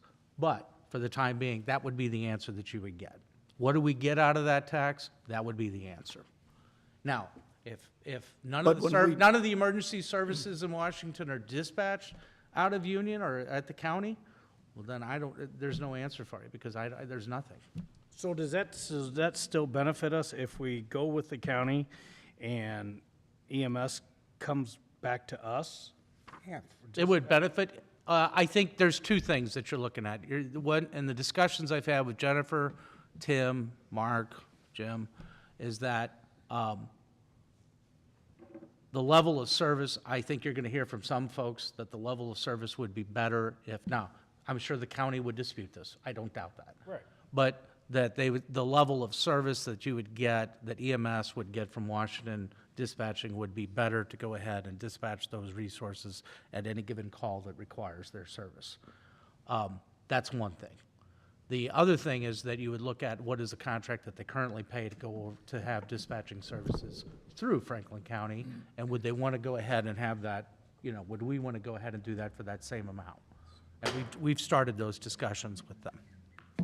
Or we're not started, we're well along. So. Are you serious? Okay.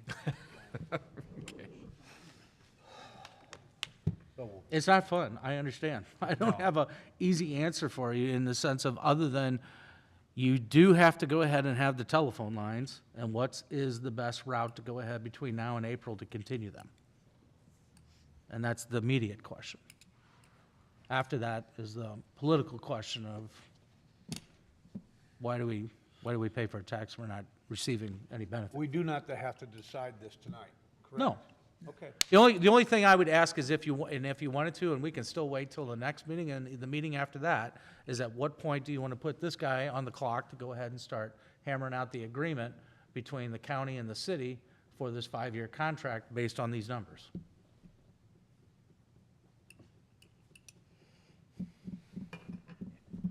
And you don't have to make the decision tonight, that's correct, but I just wanted to give you the latest and greatest because I know some of you probably were contacted by the county immediately after our last meeting and were saying, hey, those numbers aren't right. And then that's why Jennifer and Mark got on the phone with them the next day. So. Thank you. Thanks, Jennifer.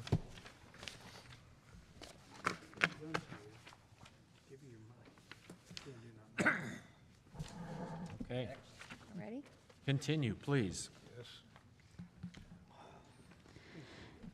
An ordinance imposing a sales tax at a rate of 3% on all tangible personal property retail sales of adult use marijuana sold within the city of Washington, Missouri, pursuant to Article 14, Section 2.65 of the Missouri Constitution, subject to the approval by the voters of the city at the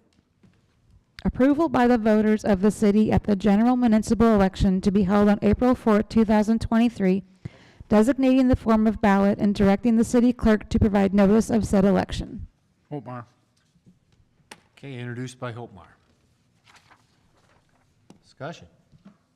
As we've indicated before, we've talked about different uses of what you could do with the tax, but essentially the way the ballot language is written, it would be up to you to go ahead and disperse those funds during the budget process. Is that a simple majority? That, Yes.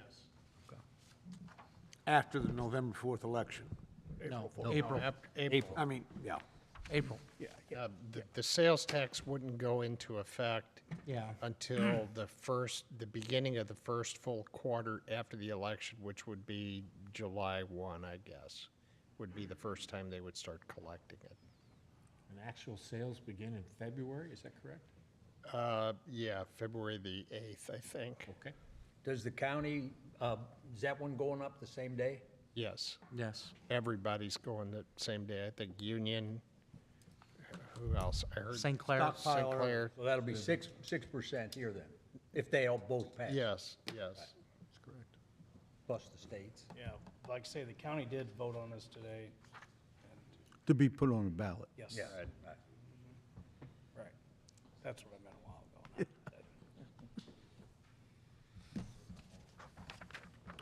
Okay, Got it. go ahead. Let's jump in the party. An ordinance opposing a sales tax at a tax rate of 3% on all tangible personal property retail sales of adult use marijuana sold within the city of Washington, Missouri pursuant to Article 14, Section 2.65 of the Missouri Constitution, subject to the approval by the voters of the city at the general municipal election to be held on April 4th, 2023, designating the form of ballot and directing the city clerk to provide notice of said election. Hydrich. Aye. Bear. Yes. Coulter. Yes. Holtmeyer. Aye. Reed. At this time, it's still going to go to the general fund, is that correct? Yes. The way it is written. Wessels. Aye. Okay. Number B. Sounds just like my wife. Sorry. I'm like that. You guys ready? Big boy. Yes. Go ahead. An ordinance authorizing and directing execution of a use agreement by and between the city of Washington, Missouri and the Missouri State Highway Patrol. Holtmeyer. Introduced by Holtmeyer. Evening again, council. In front of you, you have an agreement with the State Highway Patrol that does the driver's testing, which is normally, or at least for last few years, has been at the basement of the Public Safety Building. They are slowly, or have slowly outgrown that area and have, it's just been kind of congested over there. And we're, I think police were looking for a new home for them, and so the city administrator and I got together and explored some possibilities, and we settled on the fair admin building out at the fairgrounds. It is a space that they find suitable, that will allow them to do what they need. They have plenty of parking out there. They can do the driving portion of their testing out there also. And so this is just an agreement. There has been no agreement with them prior to this for the public safety building. So this is just an agreement, since we're starting off at a new place, with an agreement with the highway patrol. What do they want to do? They just do the same driver's testing that they do today at the public safety building. They just want to do it out there. Okay. That's all. Yeah. That's all. Okay. They don't pay, they're not paying us anything. It's more of a service for the community so that our citizens don't have to drive to St. Clair or some other city. I got you. To get that testing. We're just, the irony is that we started looking into moving this, and an operation that's been going 30 years without any agreement or anything else has been going fine, but with the exception of the congestion. So now we're moving, and now you gotta pass an ordinance. So we're gonna send brand-new drivers out to a building that doesn't have any parking spots. That ought to be fun. Oh, there's all kinds of parking out there. They can park wherever they want. You haven't been there during the fair. Well, they're not going out there in the fair. I know. So just to make sure everybody's clear, during the fair, they'll come back to the public safety building for those 2 months. Probably a few weeks before that, too, whenever you're Yeah, setting 2 up and months. everything else for a month. Yeah, it's 2 months, actually. Yeah, that's what I meant, 2 months. That's it. Anybody else? Go ahead, Sherry. An ordinance authorizing and directing the execution of a use agreement by and between the city of Washington, Missouri and the Missouri State Highway Patrol. Hydrich. Aye. Bear. Yes. Coulter. Yes. Holtmeyer. Aye. Reed. Yes. Wessels. Aye. Your vote ordinance approved. Letter C, please. An ordinance authorizing and directing the execution of an easement deed by and between the city of Washington, Missouri and Marcia Shellberg. Bear. Introduced by Bear. Okay, council, this is for a Third Street project. This was one of the temporary construction easements that we were working diligently to get an agreement. We appear to have struck that agreement. So just a temporary construction easement to get the sidewalks replaced at Third and Market. Discussion?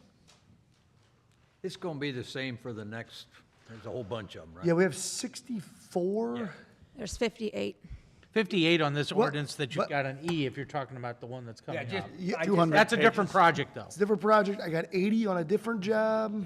Yeah. Well, I know, but I mean, and she's going to get hoarse doing these, I'm sure.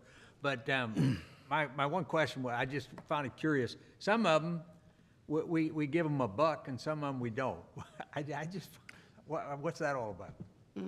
Some will give, if you're acquiring right of way, taking property permanently, Well, we aren't doing that, though, on any of these, are we? Aren't these construction? Yeah, we're not on these. Temporary construction easement. So we're not giving $1. It's not a big deal.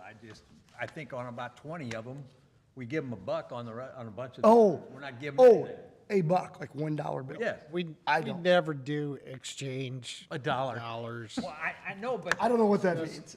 I wonder why it's in some ordinances and it's not, never mind, it's no big deal. I'll pay for it. I'll pay the $20. Yeah. One time in my life, I had somebody actually say, "Where's my dollar?" Okay, here you go. Usually you're saying it. Yeah. All right. I'm on your radar tonight, aren't I? You're right. Anybody else? Sherry? An ordinance authorizing and directing the execution of an easement deed by and between the city of Washington, Missouri and Marcia Shellberg. Heidrich. Aye. Bear. Yes. Coulter. Yes. Holtmeyer. Aye.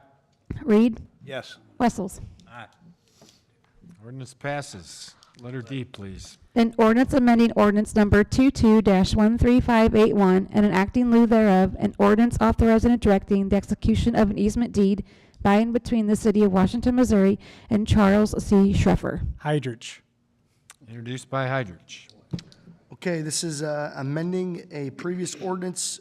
We inadvertently had the middle initial wrong, and now we have it corrected. That's all it is. Cool. Same project. Okay. Sherry? Crickets. An ordinance amending ordinance number 22-13581 and enacting lieu thereof, an ordinance authorizing and directing the execution of an easement deed by and between the city of Washington, Missouri and Charles C. Schreffer. Heidrich. Aye. Bear. Yes. Coulter. Holtmeyer. Aye. Reed. Yes. Wessels. By your vote, ordinance D is approved. And here we go. E. You gonna read all these? You gonna take a drink? Yeah, he, Better take a drink of water before you do this one. yeah. Get you 2 drinks. He already has. Wow. Oh, I've seen them a lot longer.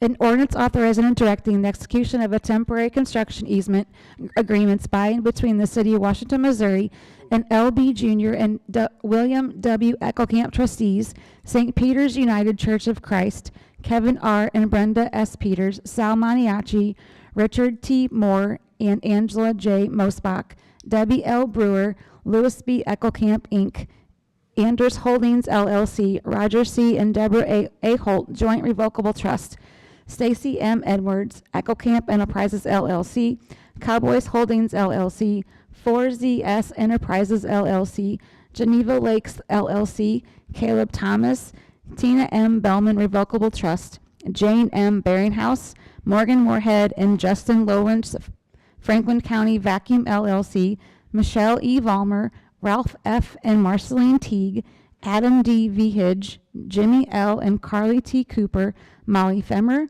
Michael and Molly Root Joint Living Trust, Darren E. and Amy L. Hellman, Eckelkamp Investment Company, Eckelkamp Enterprises, Jefferson Street Developers, LLC, Parker Hannafin Corp., Harms Troser Properties LLC, Arco Properties LLC, Veterans of Foreign Wars, Big Boys Properties LLC, Midwest Real Estate Company LLC, Barry J. Gruce Revocable Trust, Brinker Joint Revocable Trust, Donna M. Woolery, Alta M. Smith, Claycamp Brothers Development LLC, BVE Holdings LLC, Weiss Property Management LLC, Gary A. and Donna J. Hammond, Joint Revocable Trust, Jeremy and Jennifer Bryant, Roger and Susan Linkoff, Roger D. and Susan L. Linkoff, Uptick Enterprises LLC, Daniel F. and Casey A. Strohmeyer, Jerome F. Kensel Revocable Living Trust, and Donna M. Kensel Revocable Living Trust,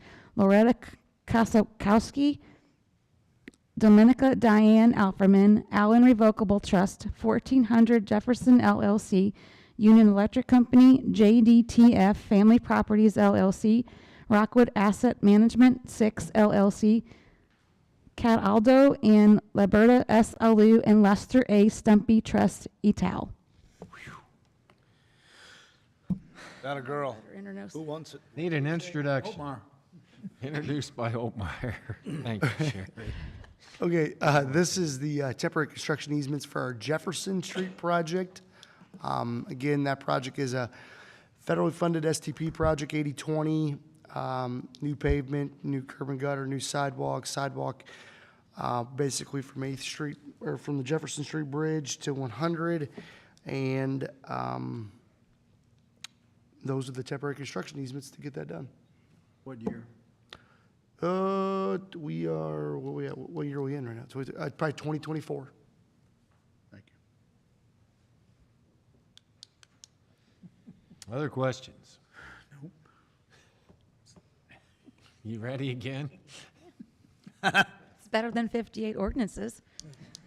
Go ahead.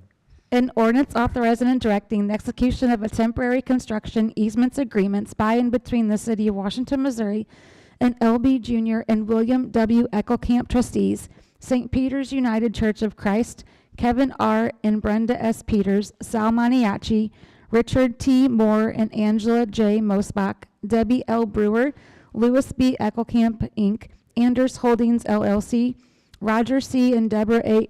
Holt Joint Revocable Trust, Stacy M. Edwards, Eckelkamp Enterprises, LLC, Cowboys Holdings, LLC, 4ZS Enterprises, LLC, Geneva Lakes, LLC, Caleb Thomas, Tina M. Bellman Revocable Trust, Jane M. Baringhouse, Morgan Moorhead and Justin Lowentz, Franklin County Vacuum, LLC, Michelle E. Vollmer, Ralph F. and Marceline Teague, Adam D. Vihage, Jimmy L. and Carly T. Cooper, Molly Femmer, Michael and Molly Root Joint Living Trust, Darren E. and Amy L. Hellman, Eckelkamp Investment Company, Eckelkamp Enterprises, Jefferson Street Developers, LLC, Parker Hannafin Corp., Harms Troser Properties, LLC, Arco Properties, LLC, Veterans of Foreign Wars, Big Boys Properties, LLC, Midwest Real Estate Company, LLC, Barry J. Gruce Revocable Trust, Brinker Joint Revocable Trust,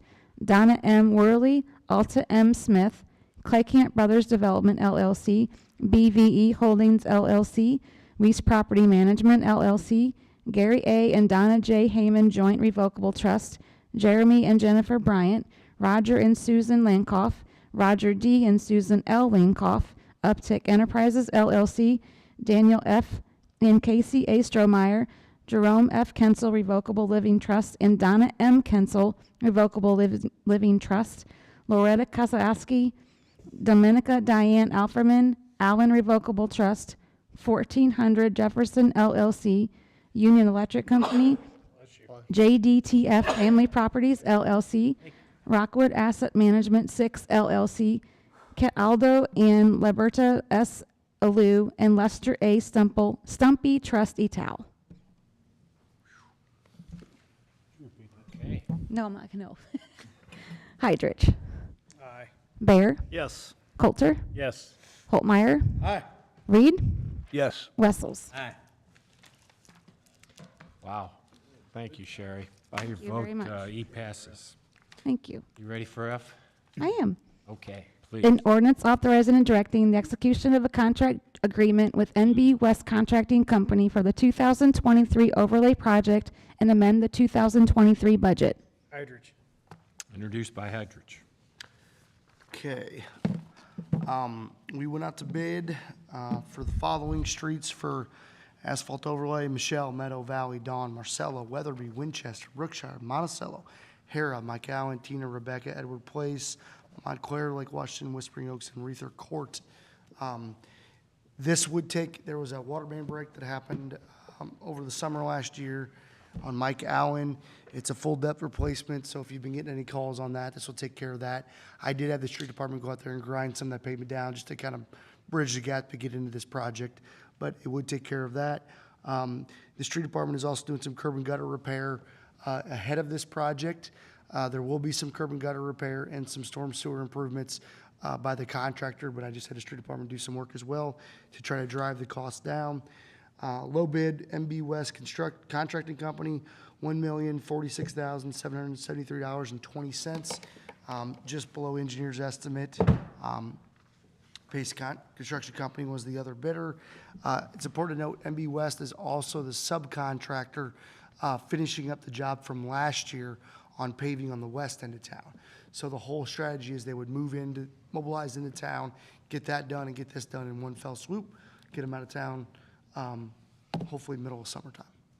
So, pretty good project, gets a lot of streets sealed off, and, you know, we are experiencing some cost increases. I would have anticipated this job to be somewhere around $750,000, $800,000, but it is what it is, and we are relatively close to budget. It will require a small budget amendment because right now we budget $1 million. So rather than pull a street out, we are requesting you to approve that budget amendment and move forward. We discussed pulling Edward Place out to save. How did I know that was coming? I seen the writing on the wall there. It's been like 50 years since that street's been paved. The street didn't Held up. exist 50 years ago. Held up? There's some big cracks in that street up there. Come over to Ward 4 sometime. Mark. Yeah. All right, who wants to introduce this one? Already done. Is it? Yeah, he did it. Mark He jumped on it. We're ready for Right, second reading. Introduced by Hydrich. Sorry, guys. An ordinance authorizing and directing the execution of a contract agreement with NB West Contracting Company for the 2023 overlay project and amend the 2023 budget. Hydrich, Aye. Bear, Yes. Coulter, Yes. Holtmeyer, Aye. Reed, Yep. Wessels. And the residents of Edward Place thank all of you because this will save their shocks and tires now from the street.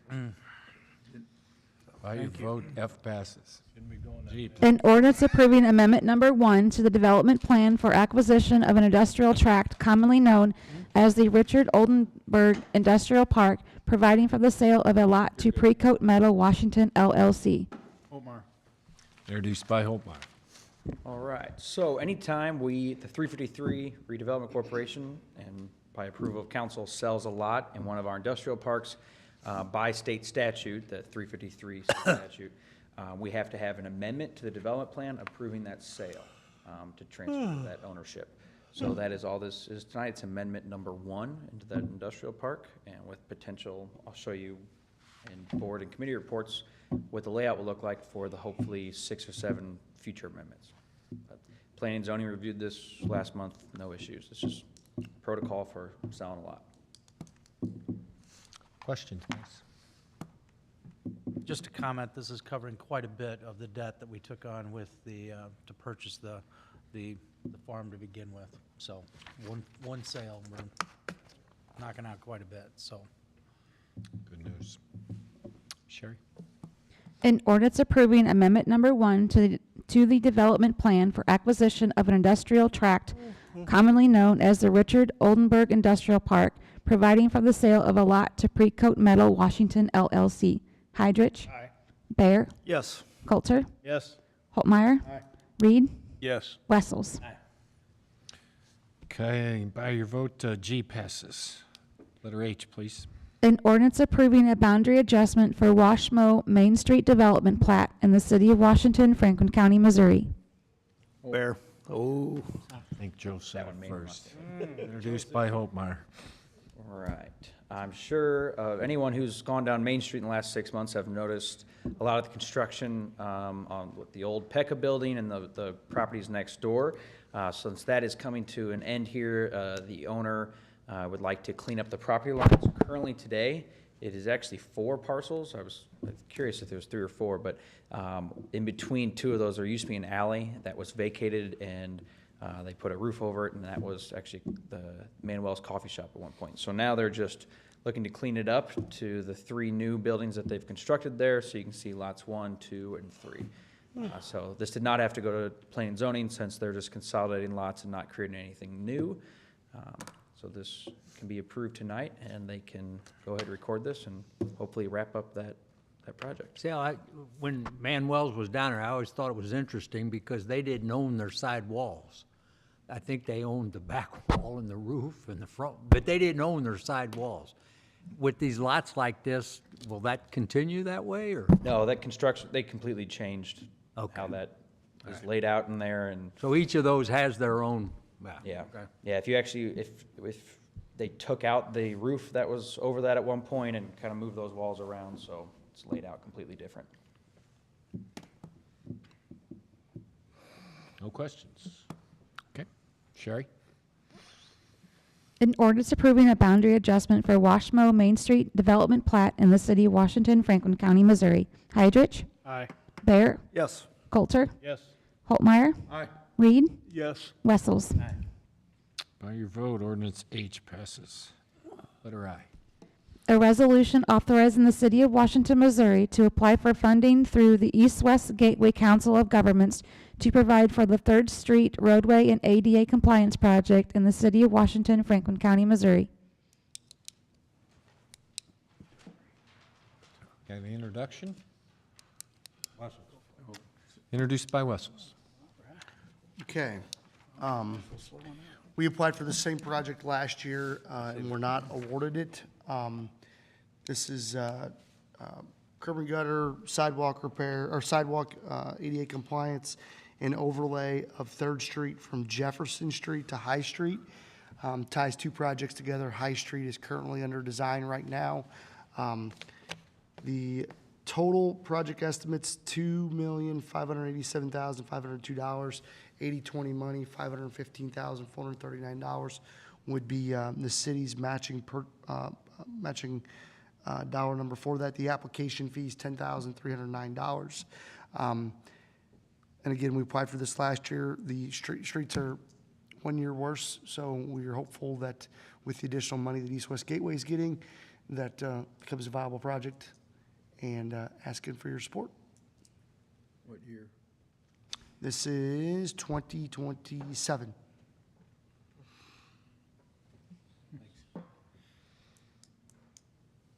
So this would be the same year as the Rabbit Trail as well. So we'll have to do some, should we be awarded that. So with that, we would have 515,000 plus 600,000 in matching funds to do those streets. So we'll have to just be aware of that when those budgets come around. So, which John, is fine. Just, I know as a side note, we were talking about it earlier about the application fee for the Rabbit Trail intersection, but is the, we said 20,000 for the application. Is it a higher on CMAC, or? It's is it not. the same? It's poor math on my part. Okay, but then we're right here. It is 10,000. Yes, sir. It would be 10,000. Thank you. Just so you know. Yep. Okay. Other questions? I need a second. Need a second. She got it. Who was the second? Joe. Joe. Sorry, Joe. Okay. All those in favor, say aye. Aye. Aye. Okay. Commission, Committee, and Board Reports, Preliminary Plat Approval, Richard Oldenburg Industrial Park, Plat 1. There you go. Yep. All right, so speaking of the Oldenburg Industrial Park, we are ready to submit a preliminary plat for the entire park. However, we don't, and we did this with Hyman, we won't record the entirety of the lots, just in case we have a possible buyer that wants a slightly different layout. So the first item on here is the preliminary plat, just to accept into the minutes of what we will be advertising as available. And then the second item is an ordinance approving the final plat, which is just recording the Lot 1 for pre-coat, the stormwater, and the appropriate easements. So you can see here, this is the preliminary plat that we're proposing for all of Oldenburg Industrial Park. You can see Waterman Drive coming right off the highway. Averbeck Drive will be going east-west. That will access Lot 1 and all the way the lots to the rear of the park. If you remember when we purchased this, that was actually part of the agreement. The first two roads needed to be Waterman and Averbeck, so we're meeting that contingency in the contract with Waterman's. And then we have our stormwater to the southeast, this lot here. And then we have our conservation easement that runs along the boundary here that is really unbuildable area in the creek bed, in the creek buffer, I should say. So this shows, again, what we could develop, and I could now have Eileen in our office make some brochures and start marketing this online, that these are actual lots I can submit to projects, because it is tough to just submit, here's our 80 acres, here's one lot under contract, and here's an L shape. So now I can actually create real estate brochures on this. As for the final plat that went to P&Z last week as well, and for your submittal, I just want to make one correction here. This is what's in your packet. You can see this Lot 1, that's the 23 acres that Pre-Coat is purchasing. We have made from last week to tonight just a slight amendment to that, and we will be replacing the exhibit that gets signed and recorded. But the only adjustment is that we've actually widened this right-of-way. It was 60 feet. We have it actually at 110 now. The reason being is the slope getting into their site, now that we have a preliminary grading plan, we needed more room to the east towards the existing Waterman land in order to not have to disturb them or ask for a grading easement or any construction easement from the Watermans. We shifted that slightly, about 25 feet to the west, and just shifted the lot down to keep it 23 acres. Pre-Coat has reviewed and approved this. Their builder has reviewed and approved this, so no issue, but we came to that conclusion last Thursday. So I'm just going to make that switch on the fly tonight, and then when we record it, instead of showing this narrower Waterman Drive, it'll actually be wider. And that just gives us more right-of-way for future turn lanes and everything, so it's a good thing to have. And that way, not that we would have had issues ever working with the Watermans, but this way we don't even have to ask them to sign anything, review, we can just move forward. We'll still contact Larry Correct. and let him know what's going on. But like Sal said, you don't have to ask for easements. So again, yeah, the first one is just accepting this layout into the minutes. Again, can be changed. We can do final plats and phases now as we sell, and then, but this will be what I'll be able to advertise now on real estate brochures and online. And then again, this is the actual final plat to be recorded. That one. Questions or discussions, guys, before we accept? Thank you. I'll make a motion to accept. Motion by Bear, second by, I missed it. Hydrich. Okay. Okay, any other discussion? All those in favor say aye. Aye. Okay, motion passes. B, Sherry. An ordinance approving the final plat of Richard Oldenburg Industrial Park, Plat 1 in the city of Washington, Franklin County, Missouri. Bear. Introduced by Bear. Anything else? Read it, please. An ordinance approving the final plat of Richard Oldenburg Industrial Park, Plat 1 in the city of Washington, Franklin County, Missouri. Hydrich. Aye. Bear. Yes. Coulter. Yes. Holtmeyer. Aye. Reed. Aye. Wessels. Aye. Patke. Yes. Okay. I would like to remind everybody that the second council meeting in February is Tuesday, the 21st of February, due to President's holiday. So, that's all I got. City Administrator's Report. I'll just have 2 items for you in executive session. Council comments. John, how, have we looked any more, I brought it up last last meeting, I believe, or 2 meetings ago, about the curbs and the streets getting tore up by contractors, putting fiber in and putting underground for Ameren. Gateway Fiber? Yeah, I mean, we got, Well, have we looked into getting anything, at that time you said there was nothing ever in the books to have them no, I mean, we have there's a, responsible for, sorry, my eyes. No, we have an ordinance, I gave you a little history there, but we do have an ordinance in place to do, you know, to bond with, them to bond with us for those things. I believe they have a $100,000 bond with us right now on those items. So the specific locations, I've not been able to identify where those are at.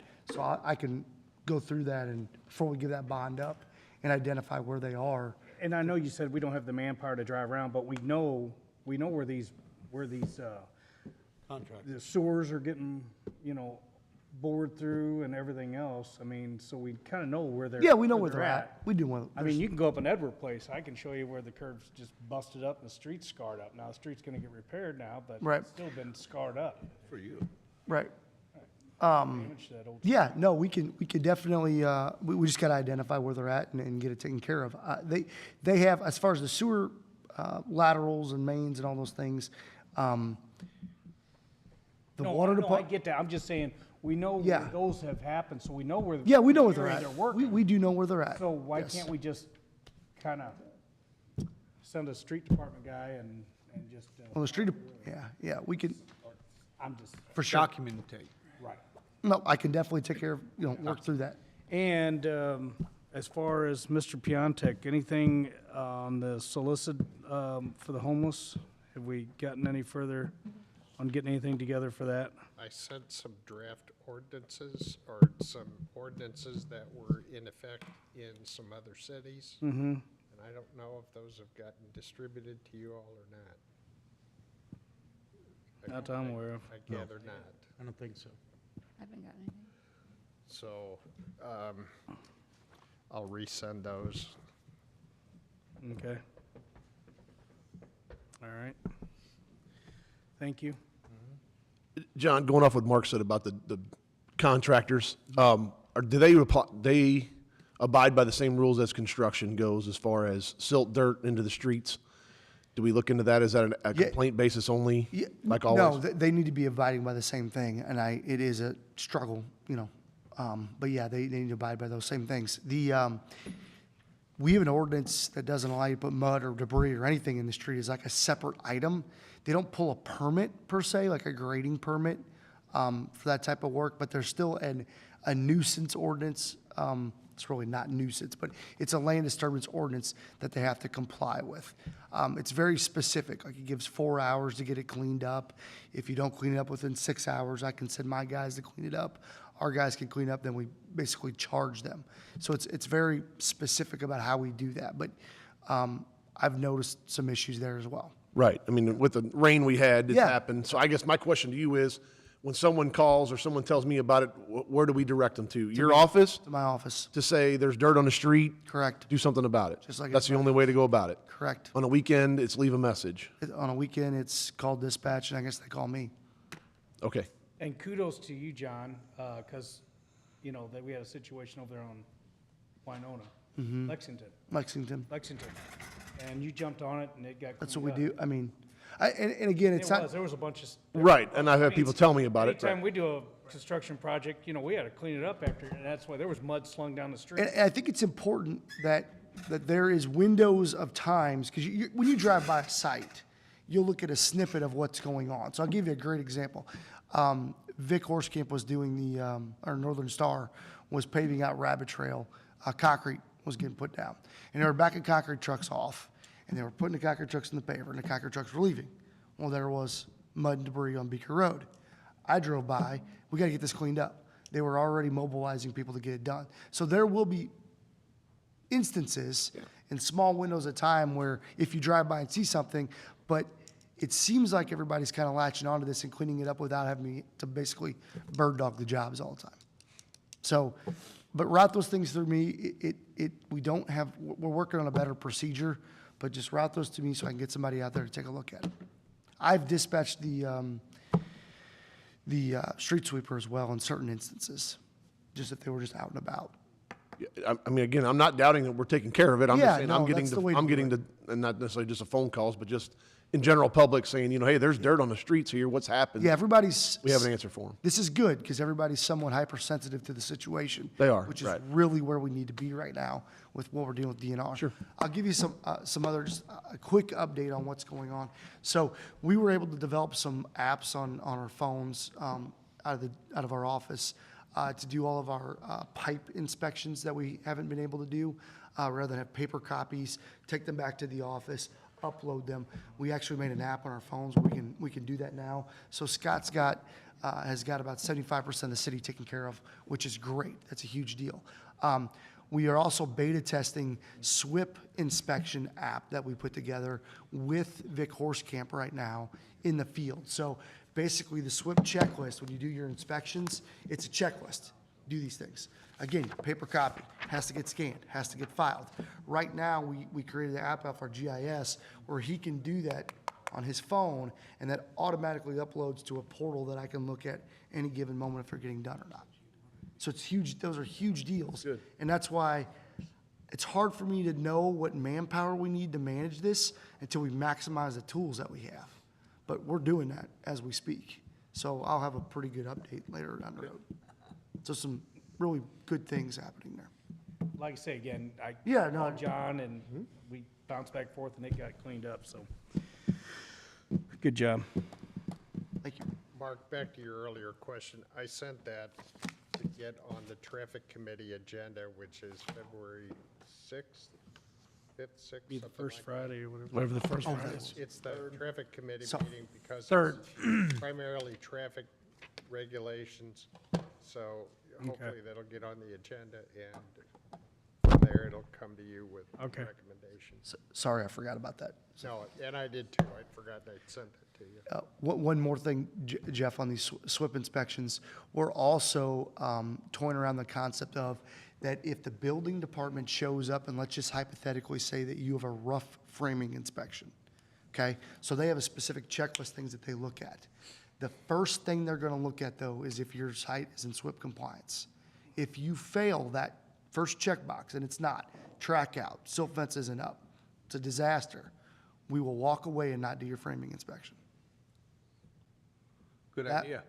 What's that?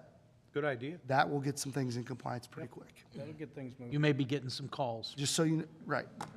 Now, we've not done that yet. We've not implemented that I'm yet. just telling you. But I'm just trying to We- get We the- talked about it, but I think that's what's, Because it's not a fine. Necessary. One way It's of not, enforcement, I like it. yeah. it's not, yeah, but it's their enforcement on themselves to get what they need. So just FYI. Are we still working on a sign ordinance or a sound ordinance? I don't remember that we were, We had a draft one. I apologize, I don't, That had decimal limits when you get out of the downtown district to the adjacent ones. And we, I thought we don't- passed that. Weren't We did you not. getting a meter or something? Yeah. no, that was before. So there was I'm going to give you what I think. We had, I just remember we had the ordinance from Wentzville that seemed to be Correct. reasonable. Right. So the current ordinance has like octave bands, which is frequencies, Yeah. and the meter to test, that's like $4,000. Yeah. Okay. I don't know where that ordinance came from. I don't really care to know because I don't understand. It was back from But- 17 when the whole thing got revised. Right. But a standard decibel meter is like $200. Okay, we can do that. There was an ordinance that we put together that was not voted on, that we were kicking around internally, I don't know where that sits, that basically stated that if you were in a commercial adjacent to residential, it would get Yeah. measured at the property line, and that would have a decibel limit, industrial to residential, all these things, which mirrors what Wentzville's is. Maybe we can dust that off and If it's not been passed, we'll bring it back to you. Yeah. I apologize. I don't think it did. Got dropped. Do we have a decibel meter on hand now? We do. Okay. We got something that'll work with the ordinance that we had, that we Yeah, talked yeah, about. it's a, yeah, I don't want to get into what it is, but it's a decibel reader that we can measure with. Great. We'll get that back. And if I'm wrong, I apologize, but I don't remember. I thought we. Because I think real quick, I think the issue there is decibels are, it's a perception thing. So it was hard to figure out, is 80 decibels, what does that actually mean? Like, am I talking right now in 70 decibels or 80? What is that perception? It's different for everybody. And we didn't have that debate here, I know. Yeah, okay. Well, we definitely, we talked about it at planning and zoning because we agreed that 80 decibels was appropriate for C3 Yeah. in downtown because 80 decibels is a freight train going by. And we said if you're gonna operate a business or live downtown and be okay with the train going by, then that was an appropriate sound for your neighbors to be able to emit from property line. You think a train is only 80 decibels? No, it's a, It was measured from a certain distance, but yeah. it had a whole chart in there, and when we looked at, Maybe that was all at P and Z and maybe it didn't get. maybe it didn't hear. That's it. Last time I looked, a normal conversation is 60 decibels. Yes, I think you're right. Train, I think, is gonna be 120, 108, it's way up. It had from a distance. Whatever the number is. Yeah, But when we looked into it, we just didn't bring it back. I'll definitely see. We're gonna That's look fine. into it. We'll get it. Well, we'll get it wrapped up, yeah. I think those train horns need to be blowing again. Move we adjourn. City Attorney's Report, public vote on whether or not to hold a closed meeting to discuss personnel, legal, and real estate matters pursuant to Section 610.021 RSMO 2000. Heidrich? Aye. Bear? Yes. Coulter? Yes? Holtmeyer? Aye. Reed? Yes. Wessels? Aye. Patke? Take a 5 minute. Quick enough, Mark. That